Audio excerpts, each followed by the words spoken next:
It is. All right, then. I now convene the February 11th, 12th, 2021 meeting of the Commission on Teacher Credentialing. Will a recording secretary please call the roll? Catherine Williams Brown. Wow, I'm first here. C. Michael Cooney. Here. Marisol del Torre Escobedo. Here. Anna Marie Francois. She's having some sound difficulties, but she's here. I do see her. Makita Goodnow Shire. Here. Johanna Harwick. Here. Terry Jackson. Here. Bonnie Clark. Present. Kevin Kung. Present. Jan Marks. Here. Cynthia Martin. Here. Monica Martinez. Here. David Simmons. Here. Tina Sloan. Here. Andrew Wall. Here. We have a quorum. Good, thank you. Mary, will you please lead us in the Pledge of Allegiance? Yes, will you please stand? Salute. I pledge allegiance to the flag of the United States of America and to the republic for which it stands, one nation, under God, indivisible, with liberty and justice for all. Thank you, Mary. I'd like to announce the appointments for the 2021 Executive Committee. The committee includes Monica Martinez, who will chair the Educator Preparation Committee, Michael Cooney, the Professional Practices Committee, Bonnie Klatt, the Fiscal Policy and Planning Committee, Marisol de la Torre Escobedo, the Legislative Committee, David Simmons, the Certification Committee, and Terry Jackson, the Appeals and Waivers Committee. Thank you all for agreeing to serve as our committee chairs. In addition, as many of you know, President Biden has followed through on his campaign promise to put educators in the Department of Education, including our own Superintendent Cindy Martin. This is incredibly exciting news for all of us who are committed to strengthening our practice and for everyone who understands the critical role teachers perform every day. For those of you who do not know Cindy, Cindy is a teacher's teacher. She has dedicated her life to the profession. We're all better for it. I know she would love to say more to herself this morning, but she's limited in what she can discuss publicly during the confirmation process. I know we all will understand and respect those limits, and so even though she cannot fill us in on her plans to help the administration build back better, we can certainly start by sharing our congratulations and gratitude for her service. She'll remain with us until she's confirmed, which could come in the next few weeks, but let's take a few minutes now for anyone who wishes to say something personally to do so.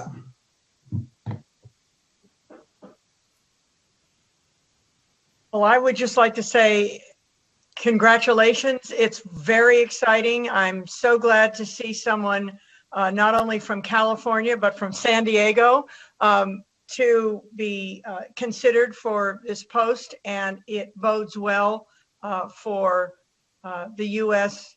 administration to have leaders like you in place. I would also offer congratulations to Cindy. Our future teachers, counselors, and leaders will be in good hands under your leadership. And I really like your Biden blue dress this morning.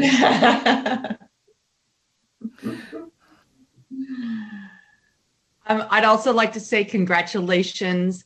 It's really, I think, really heartening to have gotten to witness the incredible thoughtfulness and care and insight you've brought to the work here. And it makes me feel very confident that hopefully when you are part of the administration, you'll bring that same thoughtfulness to the national level. So thank you in advance. Commissioner Martin, congratulations. It was really exciting to see your appointment, but of course, at first it was like, oh no, we lose her on CTC. And I just want to thank you for your commitment to CTC. Every meeting, you're so involved from beginning to end, despite the 20 million responsibilities you have in San Diego.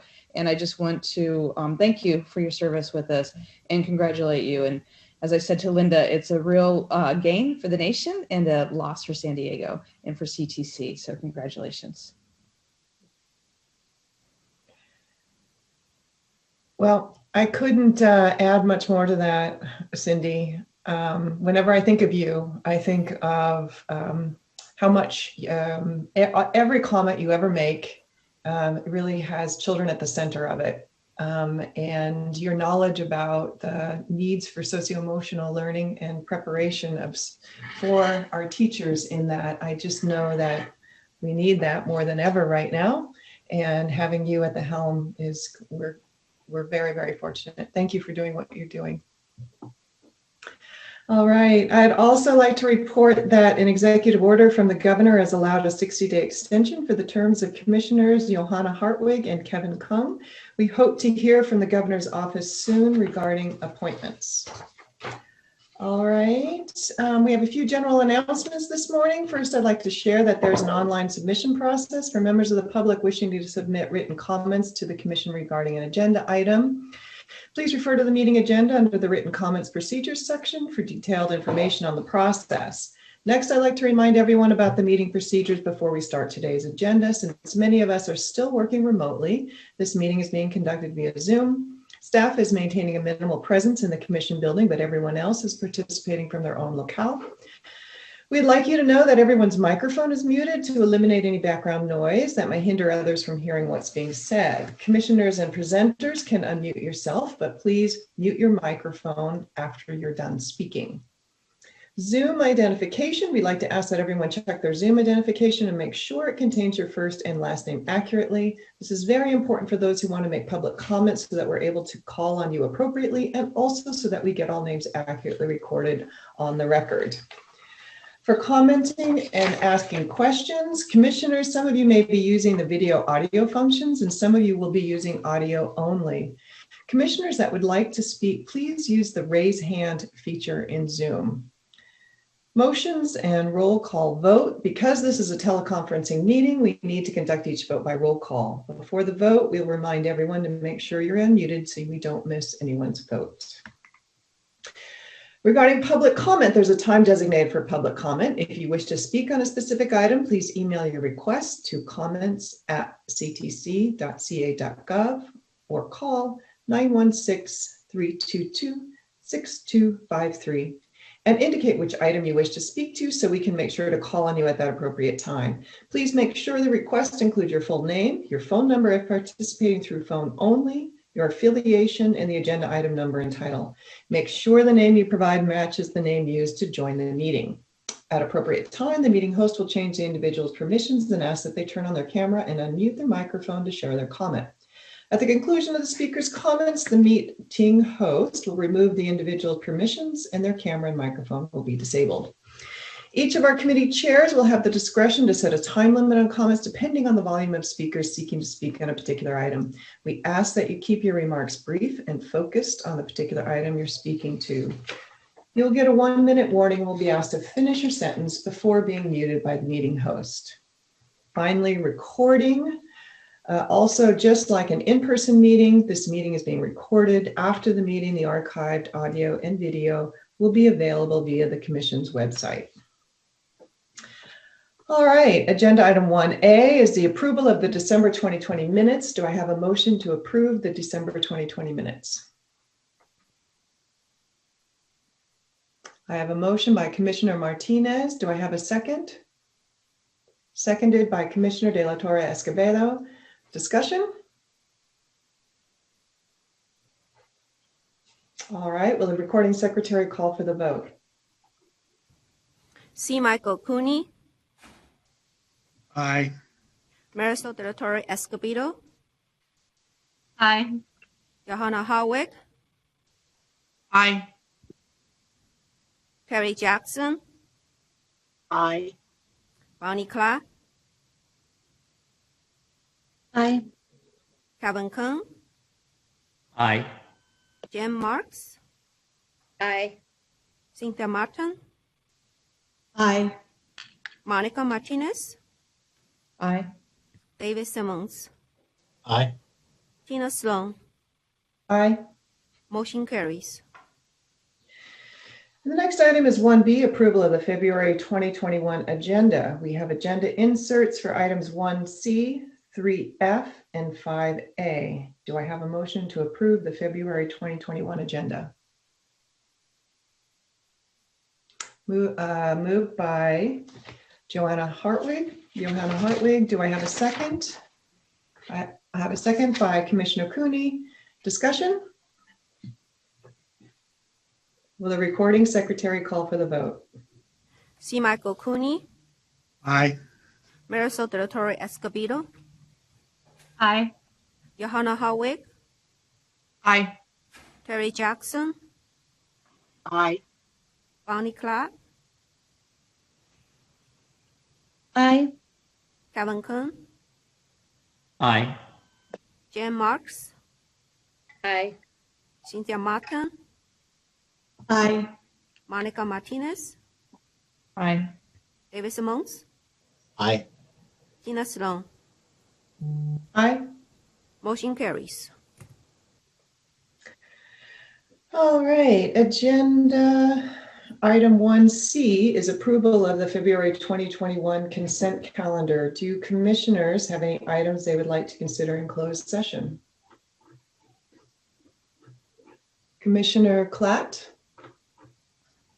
Yes, I would like to consider item number 116, Kevin Rocha, and item 136, Scott Werner, in closed session, please. Thank you. Commissioner Hartwig? Yes, I'd like to consider number 96, Ted Moschito, and number 99, Mr. Obier, O''Bier, I think. Good. Are there any others? Commissioner Kung? I'd like for us to consider number 39, Jonathan Phil. All right. Any other commissioners?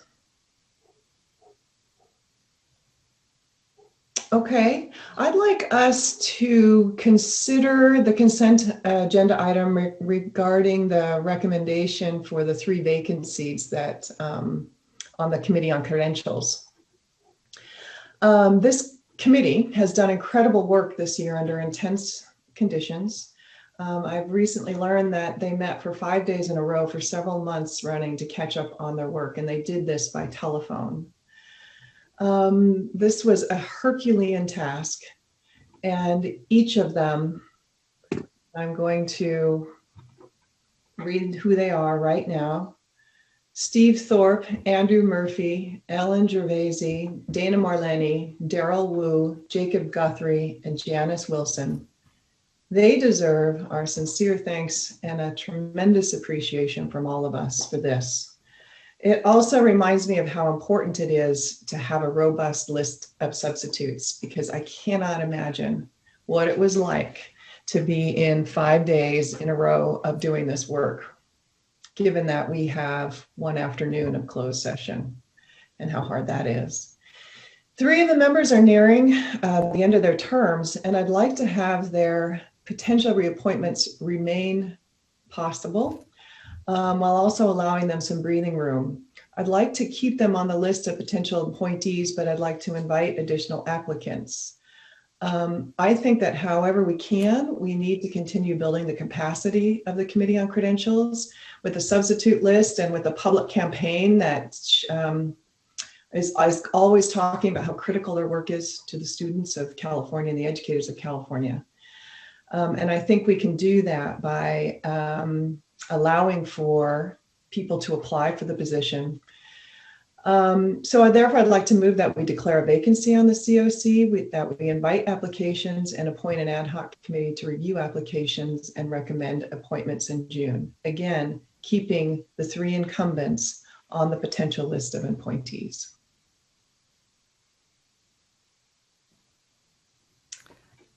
All right. Madam Chair, I think you need a second and an action. There we go. And then an action. Commissioner Hartwig? I second that motion. All right, any discussion?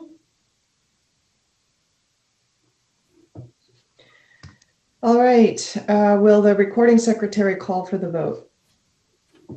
C. Michael Cooney, Aye. Marisol de la Torre Escobedo, Aye. Johanna Harwick, Aye. Terry Jackson, Aye. Bonnie Clark, Aye. Kevin Kern, Aye. Jane Marks, Aye. Cynthia Martin, Aye. Monica Martinez, Aye. David Simmons, Aye. Tina Sloan. Aye. Motion carries. All right, thank you. Okay, item 1D. Madam Chair, I think we also need a motion to approve the remaining items on the consent calendar. Is that correct? Thank you. Okay. Anybody want Madam Chair, I have a recusal. to? Okay. I need to recuse myself from number 77, Jeremy Robert Chris. Thank you. Commissioner Cooney?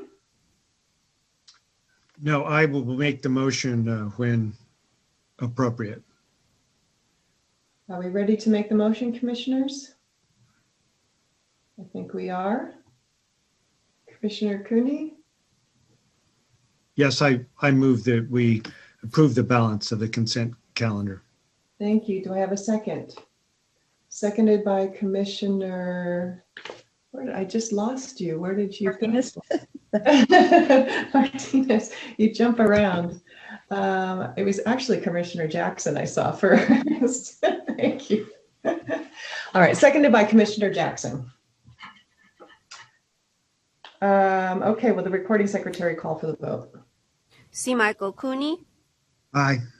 Marisol de la Torre Escobedo, Aye. Johanna Harwick, Aye. Terry Jackson, Aye. Bonnie Clark, Aye. Kevin Kern, Aye. Jane Marks, Aye. Cynthia Martin, Aye. Monica Martinez, Aye. David Simmons, Aye. Tina Sloan. Aye. Motion carries. Okay, thank you. Agenda item 1D, my remarks. Well, a year ago in our February meeting, we had no idea what lay ahead. And even in our last meeting in December, we didn't know what lay ahead. To say we're weary is an understatement. Heartbroken, more heartbreak than most of us have seen up close in all of our lives. But while the past 11 months have been for our work in educative preparation primarily about responding to these ever-changing needs at the moment, we're now at a place where we can actually see schools returning in person. Now we have the monumental task of understanding and adjusting to the needs of this moment. We all know it's not return to what was before. Our very first moments will be about attending to the emotional needs of the social isolation and the trauma our students and our educators have experienced and will continue to experience. This is not over. Then there's the fact that we have learned much, and we are still learning about the injustices and access to learning and success, about the toll racial injustice has wielded on our students, their families, our educators, our potential educators. And we, that's CTC and all who work and prepare and support educators, we are now in a position to take what we've learned, what we've created, what we've responded to over this past year, to make our work even more meaningful and effective for the change that our children and our schools need. We've been preparing for this, and we are a significant piece to the change we need to see. Teachers and school counselors, nurses, administrators, and leaders, all school staff, classified and certified, have always wielded tremendous power in the hope that they give, the success they create, and the messages they provide our kids, our future generations. To say our democracy depends on them is not just words. It's the truth. Educators open eyes, and we have some pretty focused eye opening going on right now. Let's keep focused. We can show our children that we can do better. I know we're all here to do better. Teachers are always here to do better, and you miss your students so much. That's what I keep hearing. You're excited to see them. You've been so worried when you haven't been able to see them, and there's so much to do when you see them again. And there are a couple of things that we need to attend to as we gear up for going back to in-person school. Our educators in preparation need to be vaccinated, just as our educators in practice are getting vaccinated now. Last week, the California Department of Public Health posted broad language on vaccine eligibility under Phase 1B that should include our educators in preparation who are in direct contact with students. And though we hope that many of our educators in preparation will enter brick and mortar classrooms this spring, they'll still enter practice in the fall, needing some extra supports. And we have an agenda item on that today. But we'll also need to recognize that they're bringing something that past generations of educators didn't have the opportunity to develop.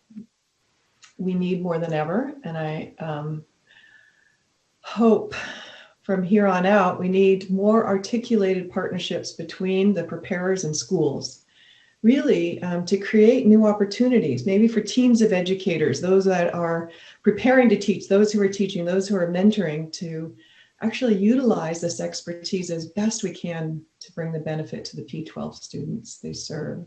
We can do better, and let's utilize this past 11 months of innovation and care to create even more innovation and care for the change we need to see. And we at CTC are going to do just that with our strategic planning and our attention to putting agenda items before us that need our attention, many of which do today. And always, we thank our stakeholders and our community of educators and the public who volunteer their time to make our work. There is light now. There is hope that we haven't seen for some time. There's excitement to see our kids.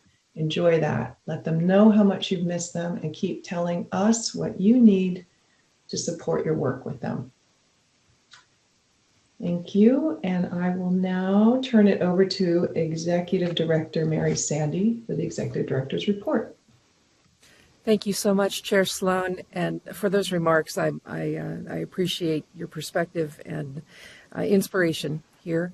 And it's great to see all of you today. I wish, again, that we were in person, but that's one of the lights at the end of the tunnel. I'm very hopeful that sometime this year we'll be convening in this room again, and that will be a good day.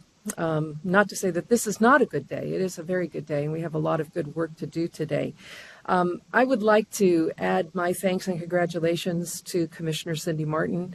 I thank you for your willingness to take on that service on behalf of all of us. And thank you for the service you've provided in San Diego. That's a large, complex school district, and the work that you've done there, and your resilience and your get to it and get it done-ness is an inspiration as well.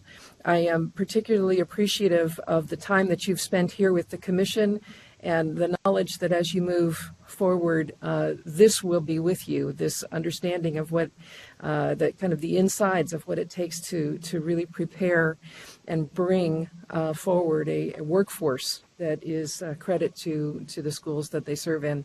I'm just very excited that that's become maybe a deeper and broader part of your perspective as an educator. So thank you. I'm very glad you're with us today so that we have this moment together, come what may. So the second thing I'd like to do is introduce two new members of our staff to you. First, and I believe that we are, that you will be able to see their pictures as I speak to introduce them, yes? Okay, so Cassandra Henderson, first of all, there she is, wave, hello, Cassandra, has 15 years experience as a classroom teacher, a reading specialist, and a site administrator. Currently, she is a consultant with our performance assessment development team, and she will serve as the lead consultant on the development of the early childhood education CalTPA work that you will hear more about in the course of this meeting. Cassandra is experienced in elementary education, reading intervention strategies, and special education. She has served in the Robla, Elk Grove Unified, San Juan Unified, and Buckeye Union school districts. We are pleased and thrilled to welcome Cassandra Henderson to the team in early childhood education. So, Thank you. secondly, I would like to introduce Deborah Keeler, who is also, I believe, now on your screen, should be somewhere on your screen. Deborah comes to the commission from the Capistrano Unified School District, where she served as a manager, too, for early childhood programs, including programs enrolling 1,400 children at 24 sites. Deborah earned her doctorate in educational leadership from Columbia International University in Columbia, South Carolina. She holds a clear CTE credential, that's Career Technical Education credential, and a Child Development Director permit issued by the Commission. Deborah has also served as a lead coordinator for Vanguard University's online child development program, serving 900 students per year. Deborah has served as a federal grant reviewer for the Preschool Development Block Grants Program and has provided training for the California Department of Education's class system for Title V preschool programs funded by the Department of Education. Deborah brings a wealth of experience to our grant work in early childhood education within the Professional Services Division. Welcome, Deborah Keeler. So we are gearing up in early childhood education, as you can tell, and we're going to get to more of that. The final thing I would like to do as part of my report is something that we do at the first meeting of every year, which is set forth some particular specific priorities and work that we expect to get done, or at least get started on this year. So I'm going to do a quick overview of this. These are items we may revisit during our strategic planning discussion tomorrow. So first off, in the area of diversity, equity, and inclusion, we are proposing to examine and define the Commission's role in advancing diversity, equity, and inclusion, work that we've been discussing for some time, and I think we can make some productive progress on this year. In early childhood education, we plan to develop and pilot approaches to program quality review for early childhood education programs leading to our child development permit. This is breaking new ground for the Commission and work supported by our preschool development grant. Related to that, and also funded by the grant, we will begin development of a teaching performance assessment for the teaching level of the child development permit. Finally, in early childhood, we plan to engage with stakeholders and other agencies to consider needed changes in the child development permit in light of the master plan for early learning and care, which you will learn more about tomorrow when we have guests from that team that have been putting that together. In the area of performance assessments, we will be piloting and field testing the education specialist teaching performance assessment this year. We plan to revisit the standard setting study and passing standard for the California Administrator Performance Assessment.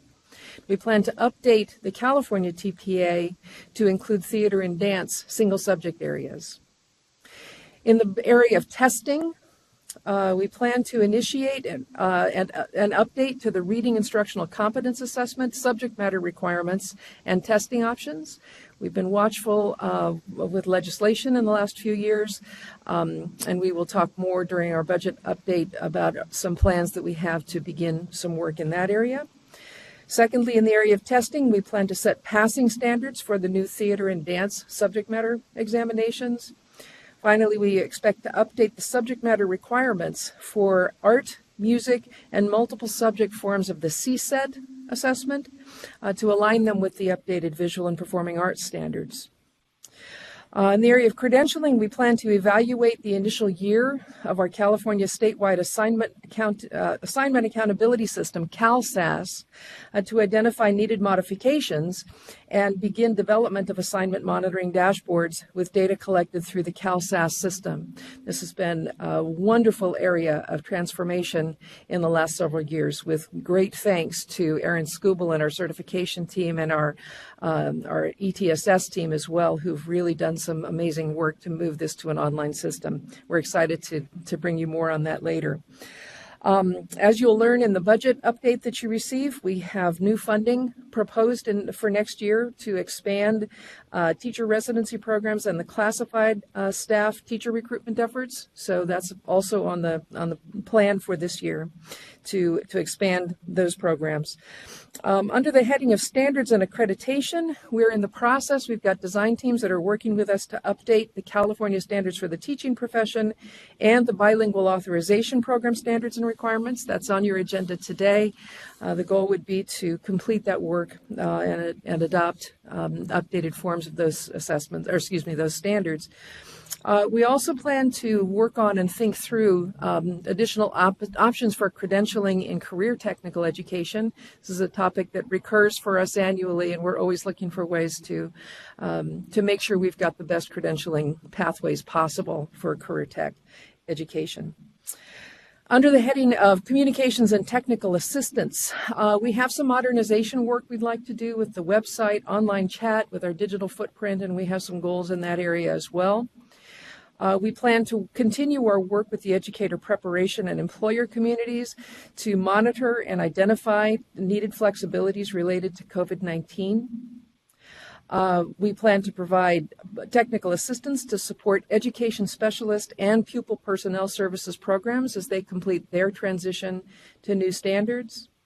We plan to monitor, support, and provide technical assistance for educator preparation and induction programs as they work to implement our performance assessments. With the executive order, as you may recall, we have moved completion of the teaching performance assessment and the administrator performance assessment forward. That option exists for candidates who need to complete those assessments during induction. Exciting new work there that we need to continue to support. Finally, we will facilitate training for our credential field analysts to support their work and accuracy and efficiency in the credential recommendation process. Huge partners in the work of credentialing the workforce in the field, and our relationship there needs to continue to be very strong as it has been for a number of years. So finally, under the category of operational effectiveness, we have 4 goals. First, we'd like to consider ways to maximize the use of data to support continuous improvement and decision-making with you and within the agency, and develop our staff capacity to analyze, apply, and use data to advance the Commission's work. We would like to expand online credential application and payment processes and add the general education and special education limited assignment permits to the Commission's recommendation system. This is an efficiency that every time we add another program to online recommend, it has a very good effect in terms of efficiency. We have regulations that we will need to be moving forward with the education specialist and pupil personnel services credentials, with the bilingual authorization standards, with the California standards for the teaching profession, and within the accreditation system. And finally, and always, we would like to continue to emphasize employee health and wellness through activities that recognize and celebrate staff achievements and build the esprit de corps. So those are the specific initiatives we are setting as high priority this year. But I also just want to reiterate that these things sit on top of and are extensions of the foundational work that keeps us fully employed. In our area of certification, we process anywhere from 250,000 to almost 300,000 credential documents a year, and that work is intensive and absorbing. In our accreditation world, we accredit and conduct site visits.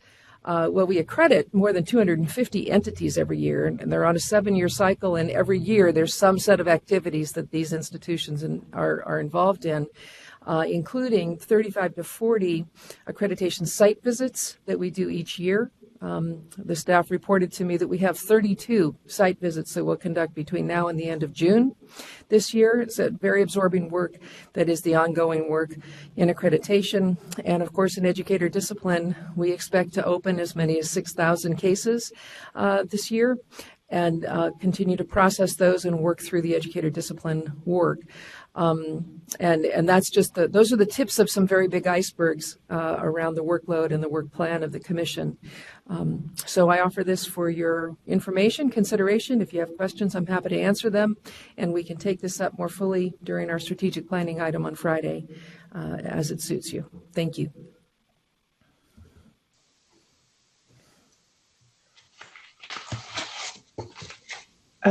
Commissioner Brown, did you have a question? Quick comment and a question. Mary, you have outlined something that looks like it needs 3 screens worth of people to do. But thank you very much for that very articulate and helpful report, because the work between that and this strategic planning that we did the end of last year, needs to blend so we can do these things well. Small question, when you were talking about operational effectiveness and expanding the online credentialing piece, I know that that's been a request of many people in the child development permit work that's been done. Will that area be included, or is that going to be a wait until the other work's finished? I believe that it's safe to say that we've got a lot of work to do with within early childhood education, and building the performance assessment for teacher level, building the program review process for this field of preparation, and updating the permit itself. That's a fair amount of structured work that needs to occur. Right now, the process for every other credential that we issue is that a program that we accredit recommends their candidates for a credential. So we've had something like a process like that, but that may be an overstatement. We've had some kind of process for recommendations to move to issue child development permits. I expect that will be part of the work that we're doing. Whether that gets started this year or next year or the following year will depend largely on the progress we make with the larger infrastructure issues. But it's definitely on the radar screen for the next 3 years.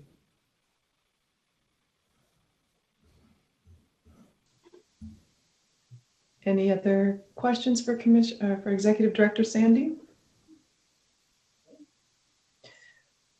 Well, I can tell you that list made me tired.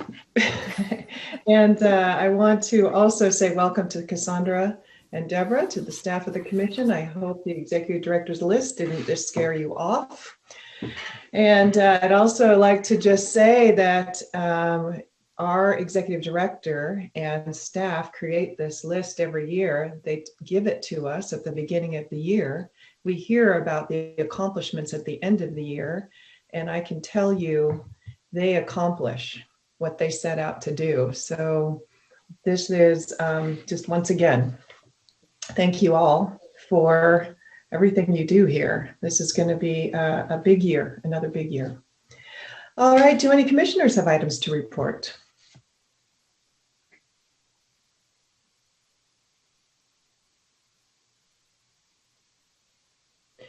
Commissioner Brown?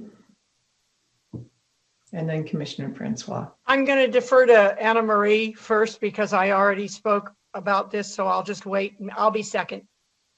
All right. Commissioner Francois. Thank you, Commissioner Brown. Good morning, everybody. Can I get a thumbs up that you can hear me? I've been having audio issues. Okay, thank you so much. So I want to acknowledge the commission and the commission staff for all of the important hard work that went into the strengthening and streamlining of the accreditation process and cycle. I want to give a couple of comments about it because my institution just went through the virtual site visit. And I will tell you that as a commissioner, I went into the site visit hopeful, and as a program leader, I was cautiously optimistic at best. I will tell you that this is my 3rd accreditation site visit at UCLA, and it was by far the most meaningful. It was the most engaging, and we learned more from the site visit as an institution than ever before. I was so pleasantly surprised and excited, as was our team. And so I want to say that the pre-work that went into the site visit helped us to become much more intentional about the language we use when we describe our program. It gave us an opportunity to go deeper into how we meet our standards and how we talk about those standards while not giving up our goals and our missions and values as an institution. I will say that this staff was so responsive. I got to give a special shout out to William Hattrick and Kristen Naharo, who were our staff on the site visit. There was not a single time that we called upon them to clarify things that they didn't respond right away. It made us feel connected to them. We started to see them as colleagues rather than evaluators. And then we were able to develop a website that was robust, that was not just for the accreditation site visit, but will help us to be stronger from here on out. And then during the site visit, there were no surprises. And I think that oftentimes as program, it feels like the site visit and some of the other processes across the accreditation cycle feel like gotcha moments, like we're going to get you this time. There was none of that. There was none of that, what I like to call foolishness. This was about learning, and it was about continuous improvement. I could not have imagined that it would have felt the way that it did in a virtual space. And that was really because of the hard work of the commission in ensuring that it was a well thought out process and that the team was ready. They knew who we were, they understood the program, and the visit was a learning opportunity for all of us. The other thing that I wanted to say about it is, for the first time in the site visits that I've been involved in, all of our stakeholders who wanted to be a part of the interview process were able to be there. So we have, for instance, a large board, as well as each program has an advisory board. And in total, there are 21 people. In general, we get about 8 or 9 people as we bring everyone to campus. Every single one of our advisory board members showed up at 2 p.m. on a Sunday afternoon. And they didn't have to do that, but they did because they didn't have to drive an hour and a half to the UCLA campus. It was such a rich experience. I am now a believer in this virtual site visit, and I hope that as we think about the kinds of innovations and the kinds of things that we're going to do as we move out of being sheltered at home and in our offices, some of us, that we think about what is it about this virtual space that we can keep hold of, because not everything virtual is bad. So I just wanted to share and send my appreciation for the hard work that went into thinking through it. Thank you so much, Commissioner Francois. That was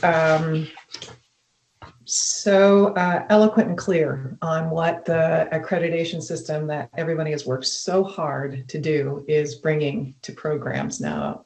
It's fantastic. Thank you. Commissioner Brown.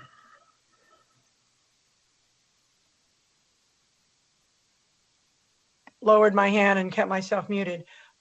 Thank you, Commissioner Francois. I am so glad that you had that experience and that I got to listen to that today, because my comments are both, you aren't surprised, about early childhood education, but also about the community college system as a whole. And it's really encouraging to hear your experience with accreditation as an institution of higher education. The community college system is both very excited and a little anxious about all the work that's going into early childhood education at the commission. The master plan, the ECE pilot, we got plans to talk about that on Friday. I won't go into any detail, but bringing early childhood education into the public school system is so essential for the access and affordability for all of our families so that their children can have quality preschool education. But also it brings the community college system, that part of higher education, into the teacher preparation world.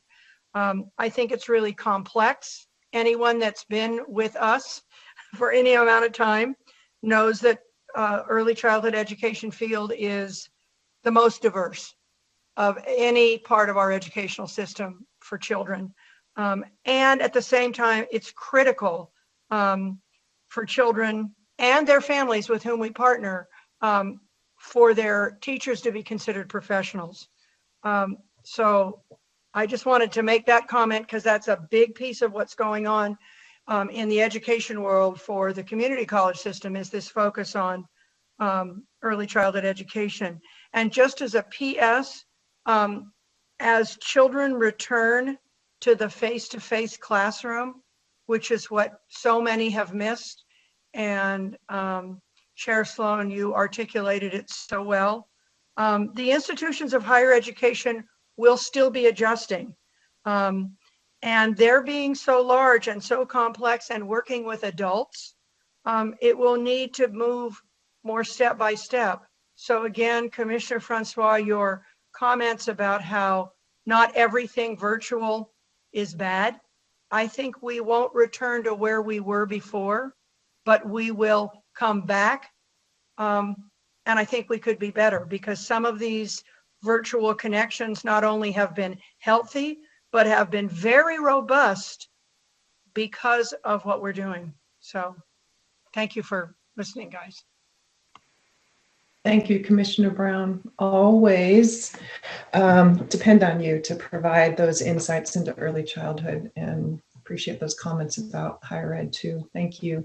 Commissioner Greno-Shire. I don't have an update, but rather I, with your permission, have a commendation I'd like to share. The commendation is for Ms. Terry Clark, former director, California Commission on Teacher Credentialing.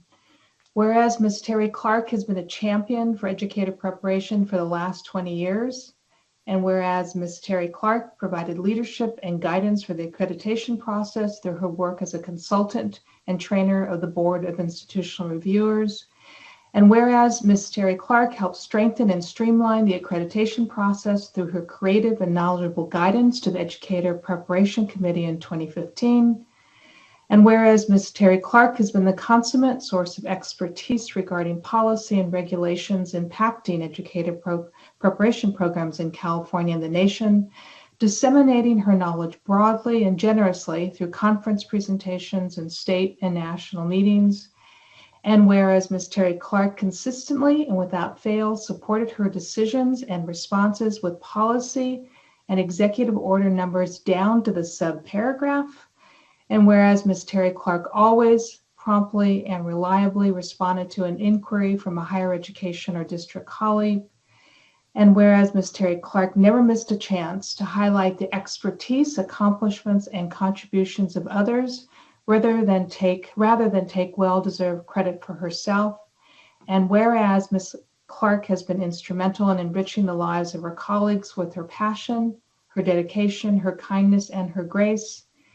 And last one, and whereas by helping to prepare generations of educators, Ms. Clark, through the work of those educators, has improved the lives of millions of Californians. Therefore, be it resolved that the CSU education deans, directors, associate deans, as well as the CSU Educator Preparation and Public School Programs Department, express our gratitude to Ms. Clark for her many contributions to the CSU and the state of California. And be it there further resolved that we all wish Ms. Clark the very best as she embarks on this new chapter in her life.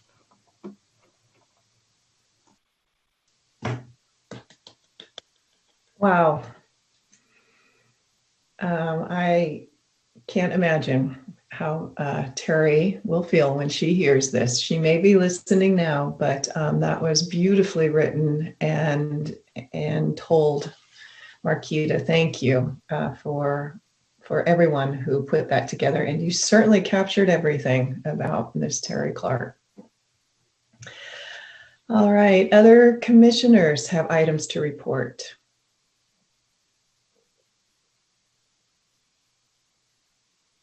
Okay, do liaisons have items to report? Liaison Rodriguez.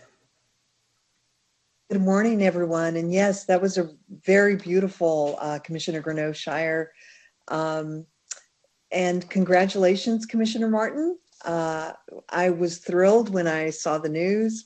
And as you know, I'm close to San Diego, so it felt like, yes, somebody from San Diego will be in Washington. So very excited. Congratulations. And you'll do amazing work there. Let me report on state board activity. There's a lot going on at the state board, including upcoming decisions around administration of statewide assessment, distance learning guidance, ethnic studies model curriculum, and the state literacy plan. I am also excited to share work to support educators of English learners within the system of support and a new school reopening dashboard that will be launched in the next few days. With regard to assessment, at the state board meeting last month, we briefly discussed and heard lots of public comment regarding whether we should suspend, administer, or modify state assessments for 2021. You may have heard that the state board was supposed to have a special meeting yesterday, which was postponed until the 24th of this month as we wait for direction from the new education secretary. Also on the topic of assessment, the board approved the ESEA COVID-19 state plan addendum, which primarily makes modifications because of the suspension of assessments in March 2020, such as excluding the college career indicator for 2021, year 20 and year 2021 school year, because 2021, because students slated to graduate this year will not have 11th grade assessment results. With regard to distance learning guidance, the board received an update on distance learning and instructional guidance being developed by the Sacramento County Office of Education. The guidance will address distance learning in math, ELA, and English language development, and is to be adopted by the board in May. Two other media items will come before the board next month, including the ethnic studies model curriculum and the state literacy plan. The model curriculum is also by proposed investments in the budget to create professional development resources for educators designed to initiate and strengthen ethnic studies at the local level. As the English learner liaison to the board, I wanted to share about exciting work happening to strengthen educators' ability to support English learners through the statewide system of support. Recently, the 11 regional EL specialists have worked to curate resources for the field on integrated and designated ELD. The resource serves as a hub for educators as they navigate through ELD supports in a distance learning environment. The regional EL specialists are also beginning to strengthen collaborations across the system by exploring ways to integrate their work with the 7 geographic lead agencies, which offer generalized continuous improvement supports to county offices of education within their region. Those collaborations are where there's opportunity to support transformation in practices impacting EL students and other vulnerable student groups. Finally, I wanted to share about the upcoming release of the school reopening data dashboard, an effort the administration has been working on for a while. It will be launched imminently and will be the first solid statewide snapshot of all instructional models being delivered across the state. All schools are included, districts, county offices of education, charters, and private schools, and they'll need to update their data every 2 weeks. The dashboard will also include the COVID-19 safety plans and the amount of COVID-specific state and federal funding data. When live, this resource will be posted at schools.covid19.ca.gov. And I saw a few people writing, so I will repeat just in case you want to check. Schools.covid19.ca.gov. covid19.ca.gov. And ladies and gentlemen, this concludes my report at this time. Thank you.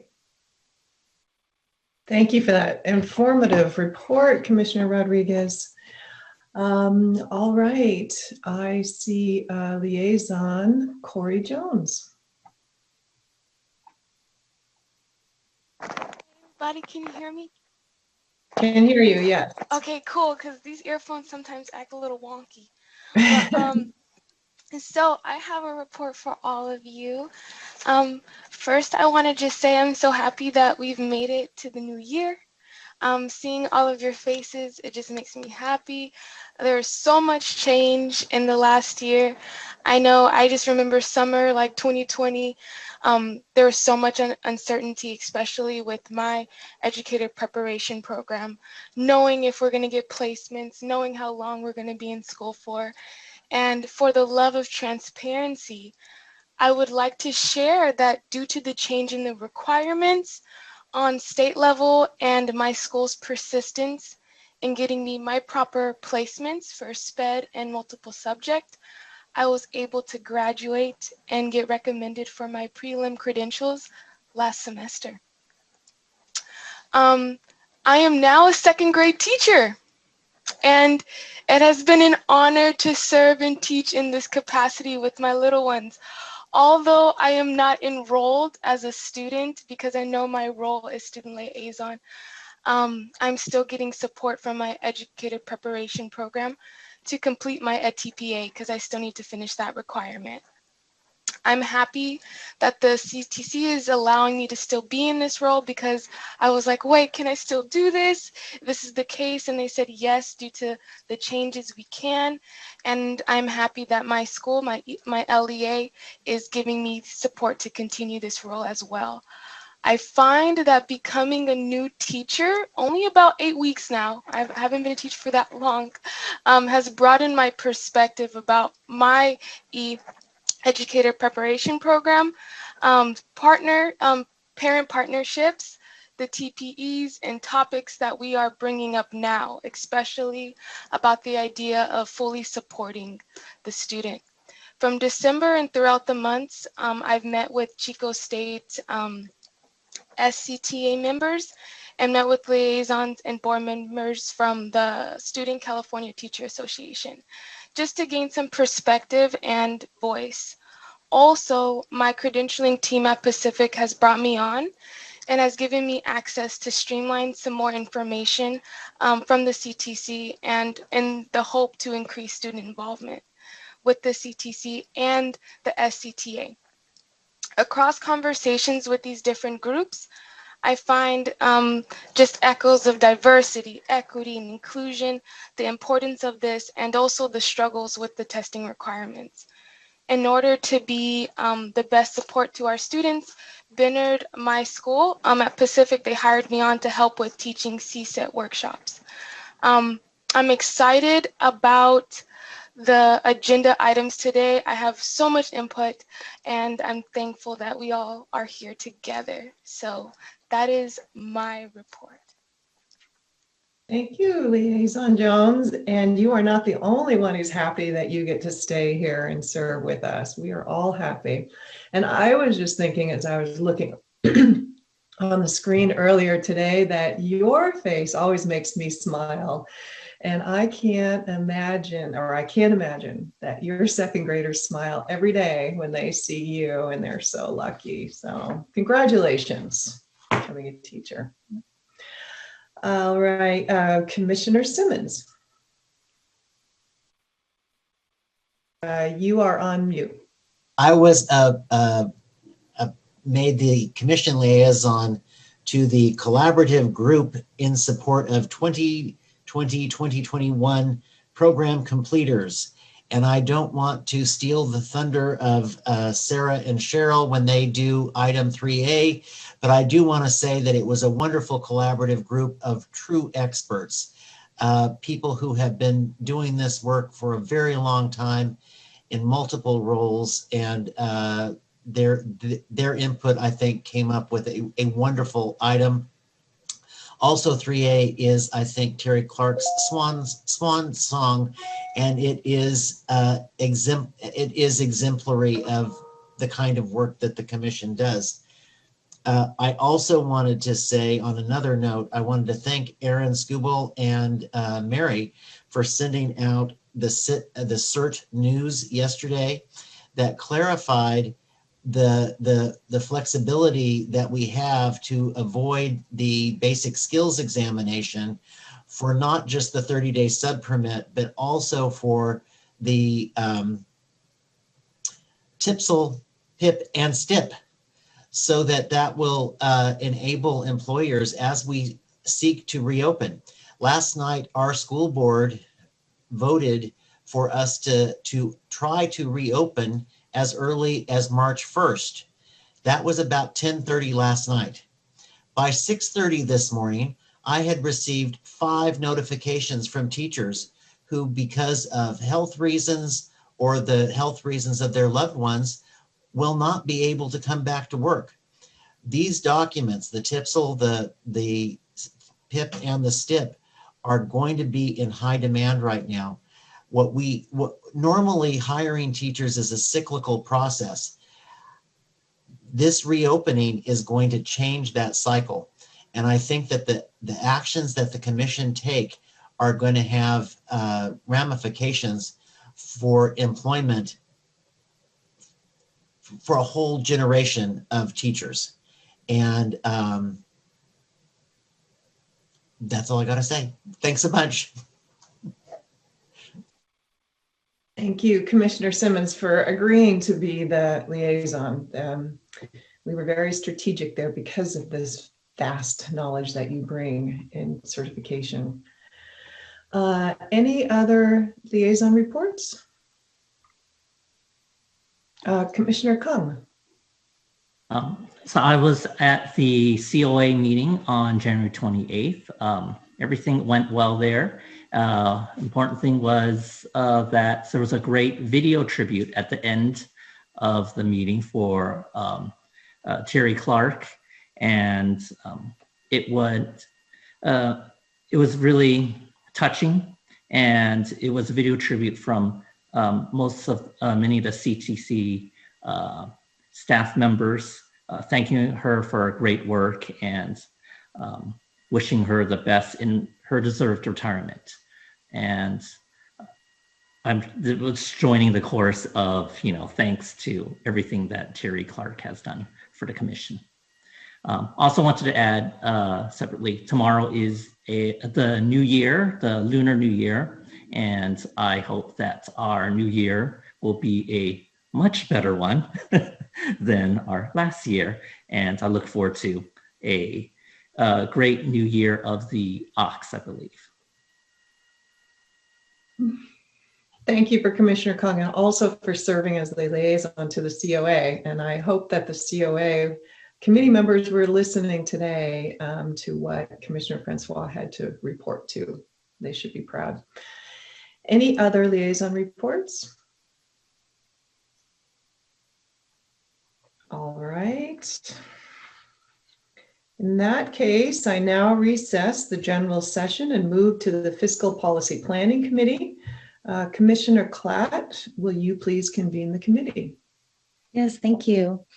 I now convene the February 2021 meeting of the Fiscal Policy and Planning Committee. The committee has one item before it today. I would like to remind members of the public that wish to speak on this item to please email your request to comments@ctc.ca.gov or call 916-322-6253. Please make sure the request includes your full name, phone number if participating through phone only, your affiliation, and the agenda item number and title. Make sure the name you provide matches the name used to join the meeting. At the appropriate time, the meeting host will change the individual's permissions and ask that they turn on their camera and unmute their microphone to share their comment.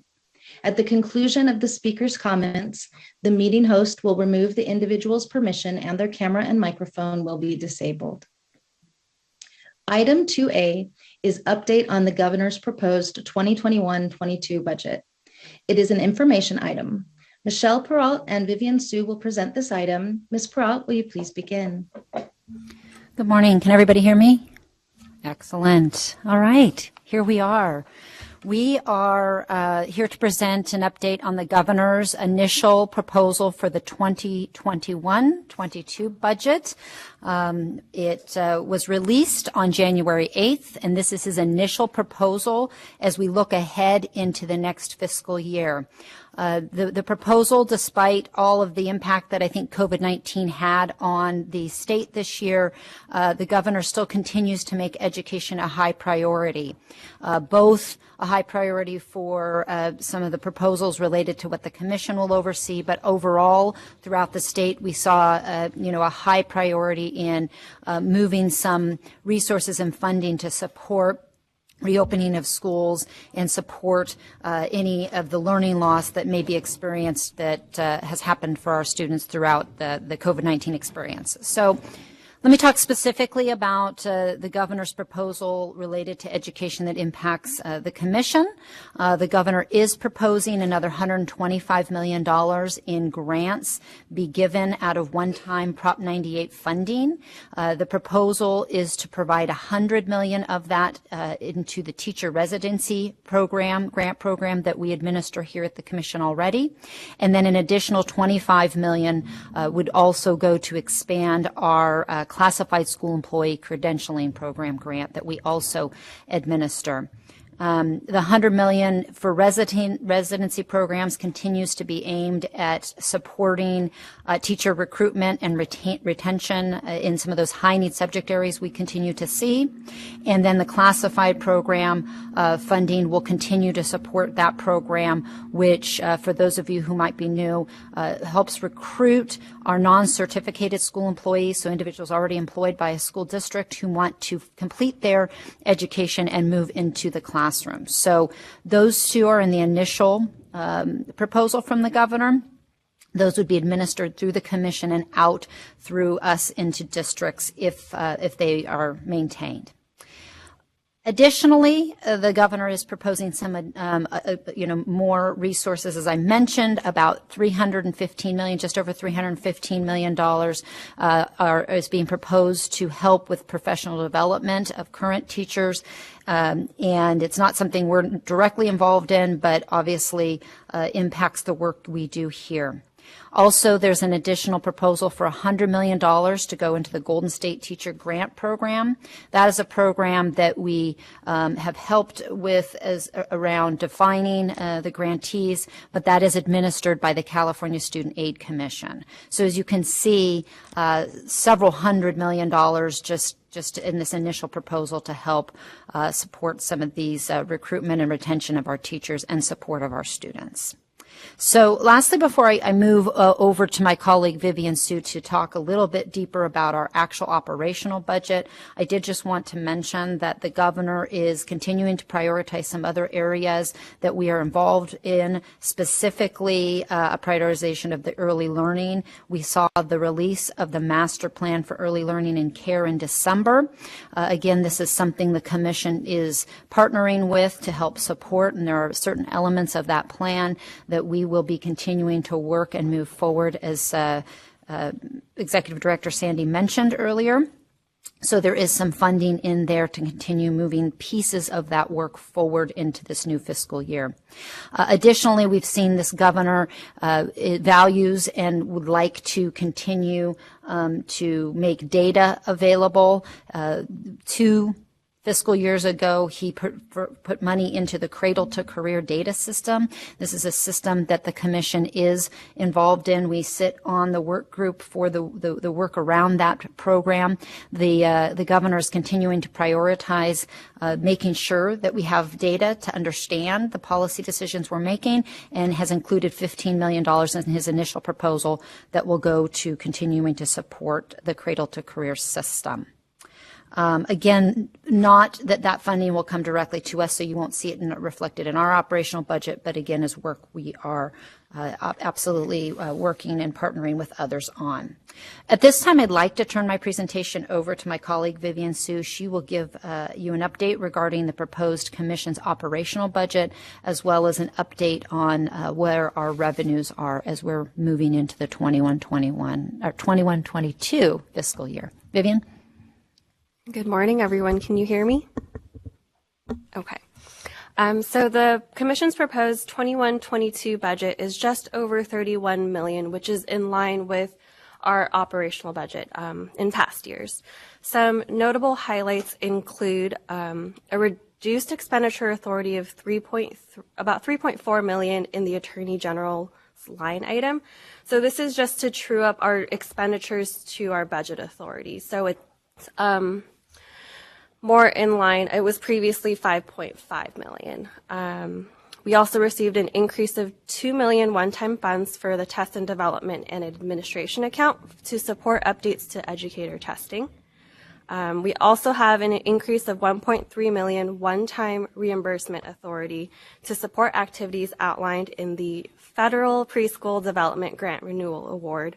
And this includes development of a teacher performance assessment for candidates seeking a teacher-level child development permit. As projected, our current year revenue is not coming in at the same levels as previous years. However, we believe that with the reopening of schools, as well as reports of increased enrollment in teacher prep programs, our revenue will rebound next fiscal year. We will continue to monitor both our expenditures and our revenues closely and provide updates regularly. And with that, I'll turn it back over to Michelle. Thank you, Vivian. Much appreciate it. Just a couple of side notes also. You will hear more about this on Friday when we give our legislative update and report. But the budget trailer bill language, which is the language that goes along with the appropriations, was also recently released.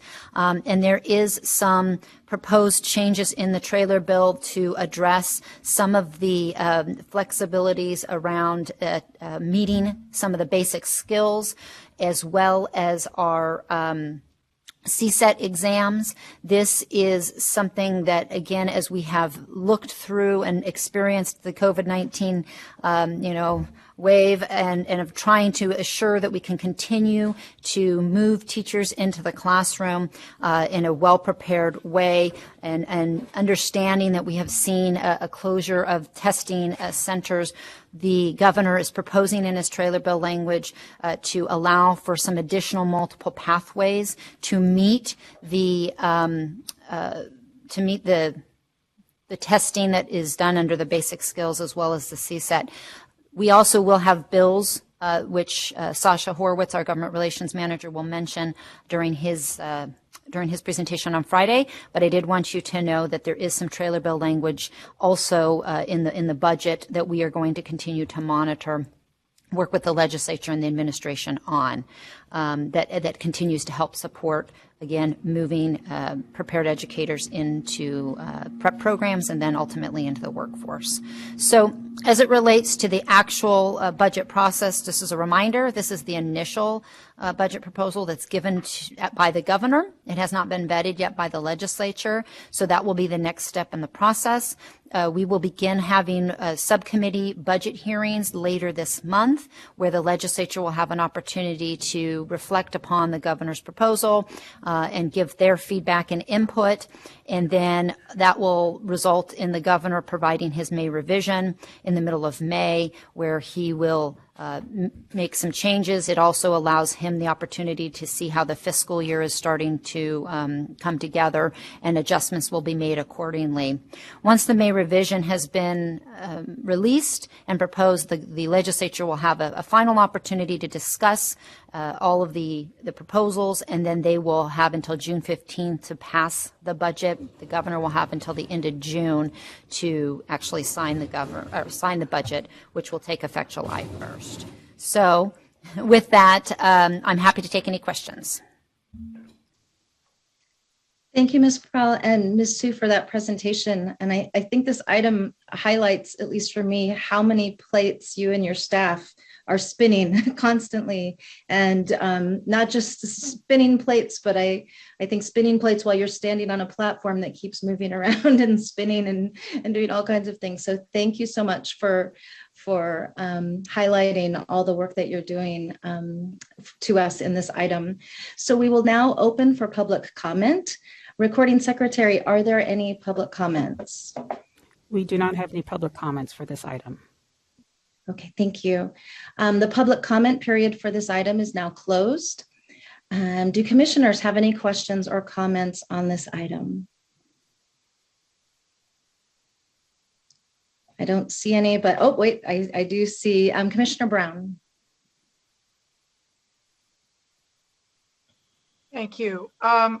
I was looking at the operational budget and I see the reduced expenditure authority about aligning costs to support the Attorney General's discipline workload.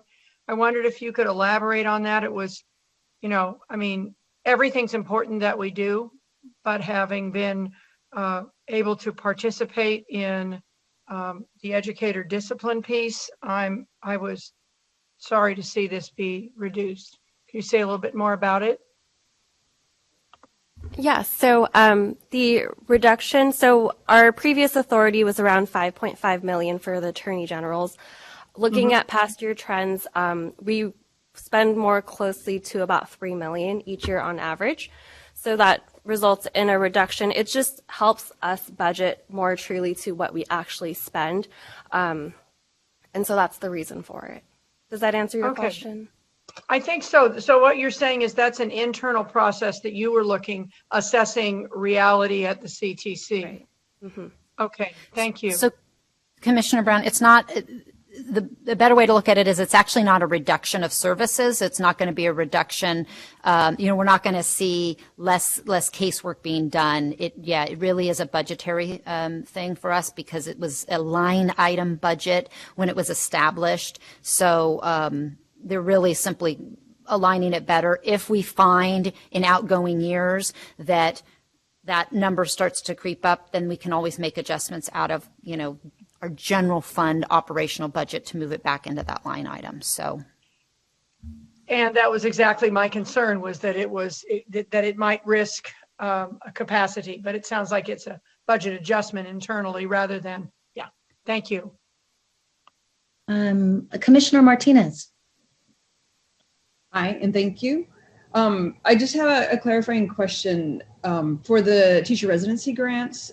Is there funding to help CTC administer the grants? I love that smile, Michelle. I love when you ask these questions. Currently, it is not set up for there to be administration to the commission for any resources. Now, I guess it's been 3 fiscal years back when the program was first established. We were provided an FTE, so an actual individual. The issue that the state has with many of the grants they give us is that they're done under the Prop 98 funding stream, and so there are restrictions around that don't allow for funds to go to really anything but the K-14 system. So that's a Prop 98 issue. But I appreciate the question, and we absolutely, when grants have come forward, we always make sure that they're aware of what that takes on the internal resource side, and have asked for some funding out of our own resources when necessary.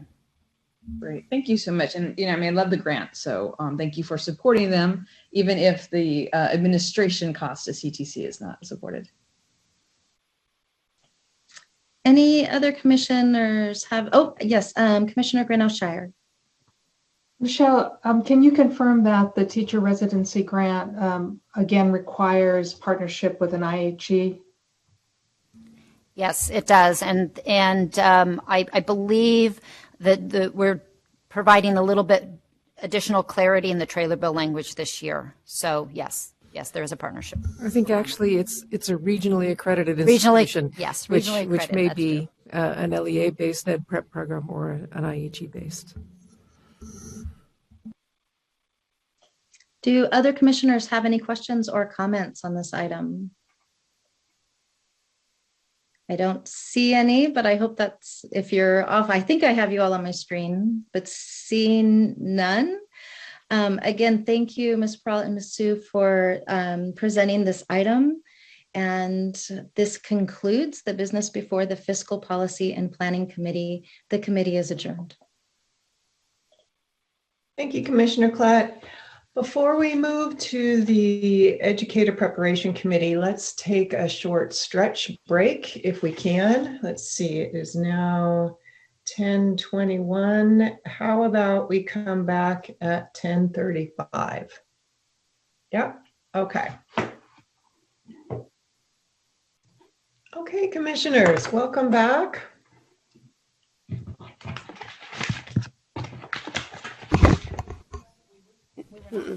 No, we're on break.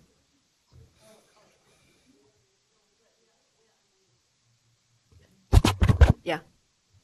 Cheryl, we can hear you. Okay, great.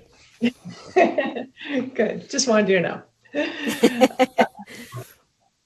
All right, welcome back. Let's see, next is the Educator Preparation Committee. Commissioner Martinez, will you please convene the committee? Great. Thank you so much, Chair Sloan. Welcome, everyone. I'd like to call the February 2021 meeting of the Educator Prep Committee to order. We have 6 agenda items. We're going to do 3 today, and we'll do 3 tomorrow. I would like to remind members of the public that wish to speak on a specific item that we're going to go over today. Please send your request to comments@ctc.ca.gov or call 916-322-6253 and indicate the item you want to speak to, and we'll call your name at the appropriate time. As you've heard from before, please make sure your request includes your full name, your phone number. If participating through the phone only, your affiliation and the agenda item number and title. Make sure your name matches the name used to join the meeting. You know what we're going to do when we go back to regular in-person meetings? We'll be so used to these Zoom protocols. At the appropriate time, the meeting host will change the individual's permission and ask that you turn on your camera, unmute your microphone to share your comment. At the conclusion of the speaker's comments, the meeting host will remove the individual's permission and the camera and microphone will be disabled. Do remember you have 3 minutes for your public comment. So the first item today is 3A, recommendations for the supporting 2020-21 program completers as they move into practice. You got a little bit of a highlight of this from Commissioner Simmons a bit ago. This item is going to be presented by Cheryl Hickey and Sarah Solari Colombini. This is an information action item. Ms. Hickey, would you please begin? Sure. Good morning, commissioners. Commissioner Simmons was correct that this was Terry Clark's swan song, I'd say. So her influence is all over this agenda item, and we thank her for her efforts in pulling this together with us. This agenda item is a continuation of the discussion the Commission has been having since March of 2020 due to COVID-19 pandemic and its effect on California's educational institutions and credential candidates. The Commission discussed this topic at each of the Commission meetings since, with the most recent update at the December 2020 Commission meeting. As you know, the Commission took many actions in the spring and summer of 2020, and the Governor's Office provided important leadership with executive orders to assist the field with the numerous challenges caused by the pandemic. Appendix A includes a good summary of some of those flexibilities. But as you know, we're still very much in the midst of this, and we remain vigilant in monitoring the situation as it continues to unfold. In the spring of 2020, the primary concern, as we discussed in December, was focused on making sure that those who were almost done with their program could complete and earn their credential and enter the workforce. As we entered the fall of 2020, and as we continue to look forward to the new year in 2021, staff continues to work diligently with the field to understand and address the needs of candidates who are enrolled in educator preparation in this current academic year, many of whom may be completing their program and entering the profession without significant opportunities for in-person, in-classroom experiences. And while the programs have made significant adjustments in their curriculum and fieldwork to accommodate the current state of affairs, all agree that these candidates and completers will undoubtedly have unique needs and will need a strong system of support to ensure their success. So during this period of time, staff has relied closely on many individuals across the state who have been invaluable to providing us with critical perspective of what's happening on the ground with respect to educator preparation and the challenges faced by completers, candidates, by programs, and by employers, districts, schools, and county offices. The Commission staff has held numerous and weekly office hours with no particular agenda to make sure we are available to institutions and programs that are seeking advice in navigating this complex system. And this has been an important vehicle to hear, for us to hear from programs about their challenges and what they're facing and to brainstorm about how we may be of assistance. So I want to first acknowledge in particular the individuals and organizations that are listed on page 2 and 3 of this agenda item. This group, which originally began as a small group of program directors, began meeting in June of 2020 and has since grown to include program leaders from student teaching-based programs, intern programs, induction programs, as well as employers, school administrators, and representatives from organizations like the Association of California School Administrators and the California Teachers Association. The group that we have informally called the Collaboration Group, or the Collaborative Group, is dedicated to assisting the Commission in understanding what's happening during this period of time, issues facing candidates and programs, the variety of local contexts, and the exploration of potential solutions. These dedicated professionals have been engaged, thoughtful, creative, and collaborative problem solvers. So with the exception of 2 weeks during the holiday, individuals in this group have met a minimum of 1 day a week and sometimes even twice a week to discuss these matters with the Commission staff and to assist in thinking through the recommendations and topics discussed in this agenda item. Beginning on page 3, the agenda item contains the same 12 topics that we discussed at the December 2020 Commission meeting, but reflect additional thinking of this group. And we'd like to go through each of these briefly. Starting with number 1, and number 1 is really the only one of the 12 where we are asking for formal Commission action today. And number 1 was about the credentialing options available to candidates who are enrolled in programs this academic year. The group, as we discussed, and we talked a little bit about this at the December 2020 meeting, the group confirmed that they believe that the current menu or options available to programs for recommending candidates will continue to be sufficient this year. And those credential options are listed on page 3. So you have the full preliminary credential, where all the candidates have met all program requirements and assessments. Number 2 is the preliminary credential with a TPA and or a RECA renewal code, and this was made available through executive order and is available through August 31st of 2021. And then finally, the program sponsor variable term waiver. And the Commission's action in April 2020 provided this option to programs for enrolled candidates who had examinations or program requirements still to complete. Although programs always have the ability to recommend candidates for the waiver, the group believes this option is most useful for those candidates who, because of COVID restrictions, are still unable to meet the basic skills requirement and the subject matter requirement, and that programs should be strongly counseling candidates with coursework or fieldwork to remain in the program and to complete those aspects. The group is recommending that the Commission consider extending the availability of the PSVTW through August 31st in line with the executive order for the preliminary EO, so that they're on the same time frame. And we will continue to watch the situation as it goes, as it continues to unfold. So the action here that you'll see at the end is to recommend that that date be extended. And then the second action related to the PSVTW was to capture 5 program sponsors that were not included in the April 2020. Either they're brand new institutions or they are institutions that at that time did not believe that they needed that. So we have asked that you consider extending that ability to recommend for the PSVTW to those 5 institutions. And then Sarah's going to take us through the next few. Okay, thank you.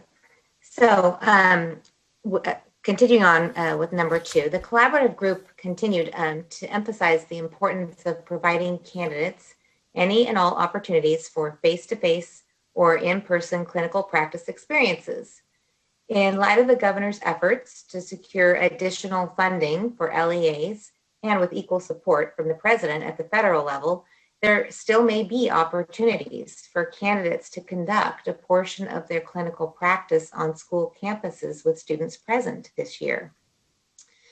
Moving on to the third, limitation of resources. A concern that was revisited by the group was one of resources at both the K-12 and higher education levels as agencies shift to meet the needs of the students that they serve while preparing to reopen schools with safety protocols in place. All of this new work taxes existing resources and challenges educators at all levels. So more resources will be needed. With the number 4, the consideration of costs to new educators. As was mentioned in the December commission meeting, the collaborative group really feels it's important to acknowledge that the work that the candidates have completed towards mastery of the TPEs and finding ways to honor that work and capture a candidate's progress in relationship to the TPEs so that the candidate is not prohibited from demonstrating competence. And so this is an important task for educator preparation programs. With respect to number 5, the role of induction. Preparation it looks different because of COVID. And so the classroom environment has vastly changed. The needs of students have shifted, communication with parents, collaboration with other teachers and professionals. All of this has been transformed over this past year. This is where induction programs have really stepped up to the plate. And they're poised to provide the services that are required of new teachers because induction really is embedded in the local context. Candidates in an induction program, they determine the areas for growth based upon their needs. So these programs have really seen and taken advantage of opportunities to collaborate closely with teacher preparation programs. And the induction programs really are on the front line working with new teachers to provide support. So both the collaborative group and the commission staff have collected resources, and these can be found on the commission's webpage. In addition, the commission staff is really working hard to provide support to induction programs. As Cheryl mentioned, we have these office hours. One of the identified areas of support or needs that induction programs have identified is those candidates who need to complete a teaching performance assessment or the RECA. Those are areas where the programs are still asking for some guidance. So the commission's performance assessment division, as well as the professional services division, has provided some technical assistance and will continue to do so to respond to those needs. All right, moving on to number 6, the importance of the individual development plan. As candidates leave their preparation program, they leave with the individual development plan. And this plan identifies a candidate's areas of strength and areas to continue to develop based upon the TPEs. Candidates bring this document with them to their initial employment, and then a mentor or support provider along with the candidate use it to develop an individual learning plan. And that is the candidate's focus for growth and development during that first year of teaching. Because of the increased importance of this IDP that originates in the preliminary program, the collaborative group really worked to identify some key elements that should be included on that IDP. And these are actually included in Appendix C of this item. And we will look at that a little bit later. But the intent of identifying these elements was really to kind of provide some standardization around what information induction programs can expect to be receiving about candidates to assist them in designing their individualized induction experiences that will then be grounded in the CSTP. So commission staff is working with the collaborative group to determine the best and most appropriate way to disseminate this information once it is finalized. So then moving on to number 7, the identification of key TPEs for focused support. As the collaborative group reflected upon this year of candidate preparation, they suggested that the identification of key TPEs in which candidates may need more support, given the difference in the way schools operated this year, may be helpful to provide districts and site administrators and induction programs. So this isn't to say that all the candidates would need focused support in the identified areas that are in Appendix D, but they may be ones that newly prepared candidates may have. So again, we'll look at Appendix D a little bit later. With respect to number 8, the importance of recognizing the need for support for candidates for both the 1920 and 2021 school year. This pandemic has stretched across 2 school years. It began in spring of 2020 and it's continued through this school year. So we need to look at support across that. And so the collaborative group suggested that a multi-agency effort be considered. So Cheryl, I'll hand it back to you.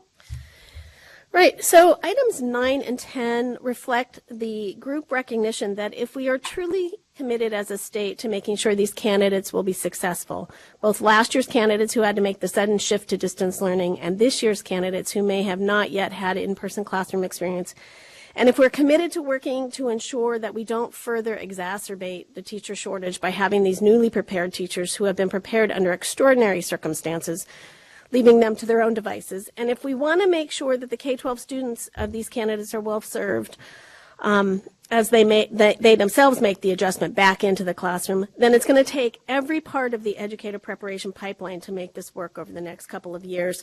So item 9 suggests that another joint letter be written similar to the one that went out in October from the State Board, the Superintendent of Public Instruction, and the Commission's own Commission Chair. Some of the topics that the group suggested including in that letter would be about letting folks know exactly what kinds of experiences these candidates have had as they've gone through the preparation programs, the critical role that induction plays or will play in their success, and the importance of collaborating and working together to make sure that everybody understands what these candidates need. And then item 10 is the role of regional collaboration efforts. One of the most amazing things that we've begun to see is really strengthening of these regional partnerships. So partnerships that currently existed continue to exist. Others that maybe have existed in the past have been rekindled, and we are beginning to see new collaboration efforts at a regional and statewide level. We recently heard that the California Council on Teacher Education is putting together a group that is going to be preliminary programs as well as induction programs working together. So we're beginning to see that happening a lot more than ever. Sarah. Okay, so the last 2 items have to do with employment. And so the first, the role of the district onboarding process really is as districts begin to hire in late spring and throughout this summer, the process to bring new teachers into a district and onto a school campus has really changed. And so in Appendix E, the collaborative group really tried to capture some considerations for LEAs as they plan for the next school year. This work is still under development and needs some further input from the group, but it is for your viewing. And then with number 12, every new teacher has a site administrator, which is why Appendix F was developed. The items in Appendix F are ideas generated from that group that would be important for site administrators to understand as they work with newly prepared teachers. So it's not only support from induction programs, but site level support that will be critical to the growth and development of new teachers. Great. And so we are looking forward to your discussion. And as you discuss these many topics, we would like, in particular, any feedback you may have on those various appendices. So again, Appendix C, which is the areas where the field has identified what elements should be in the IDP. So if you have any ideas about things that maybe are left off here that we should consider. Appendix D is related to the identification of the TPEs, where candidates will likely have strengths this year and likely need additional support.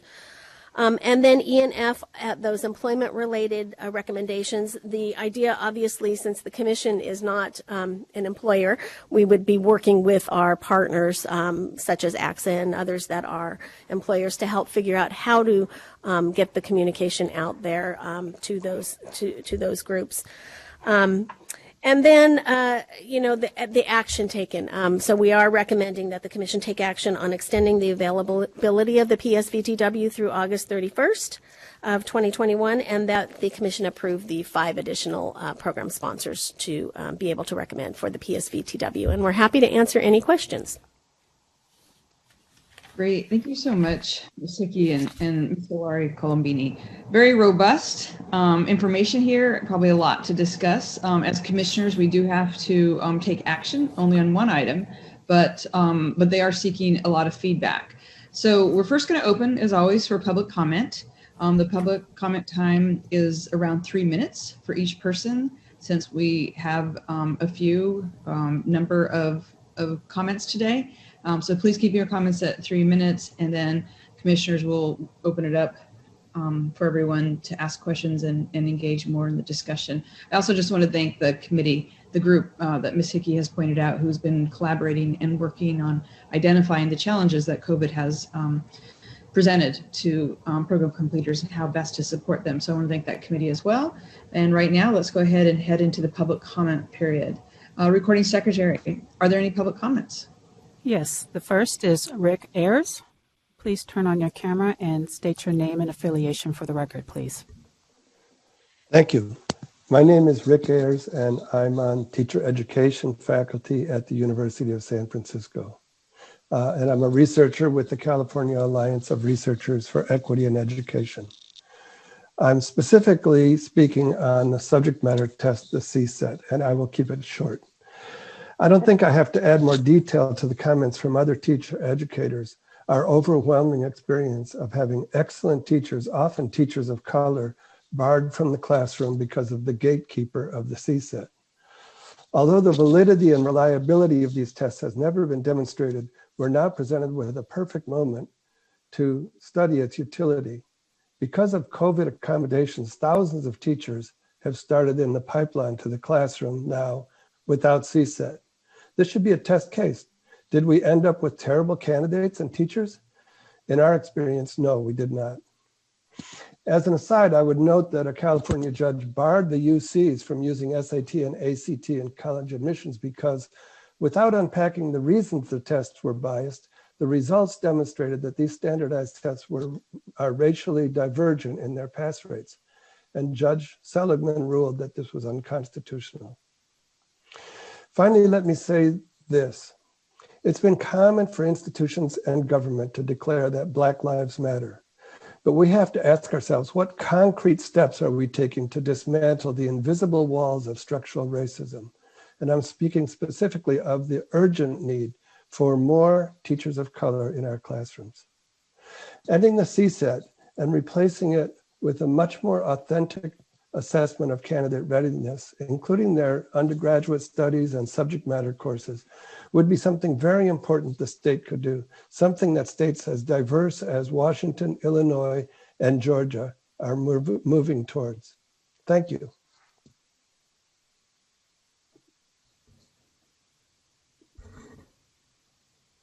Recording Secretary, are there additional public comments? Yes, Ruchi Rangnath. Please state your name and affiliation for the record.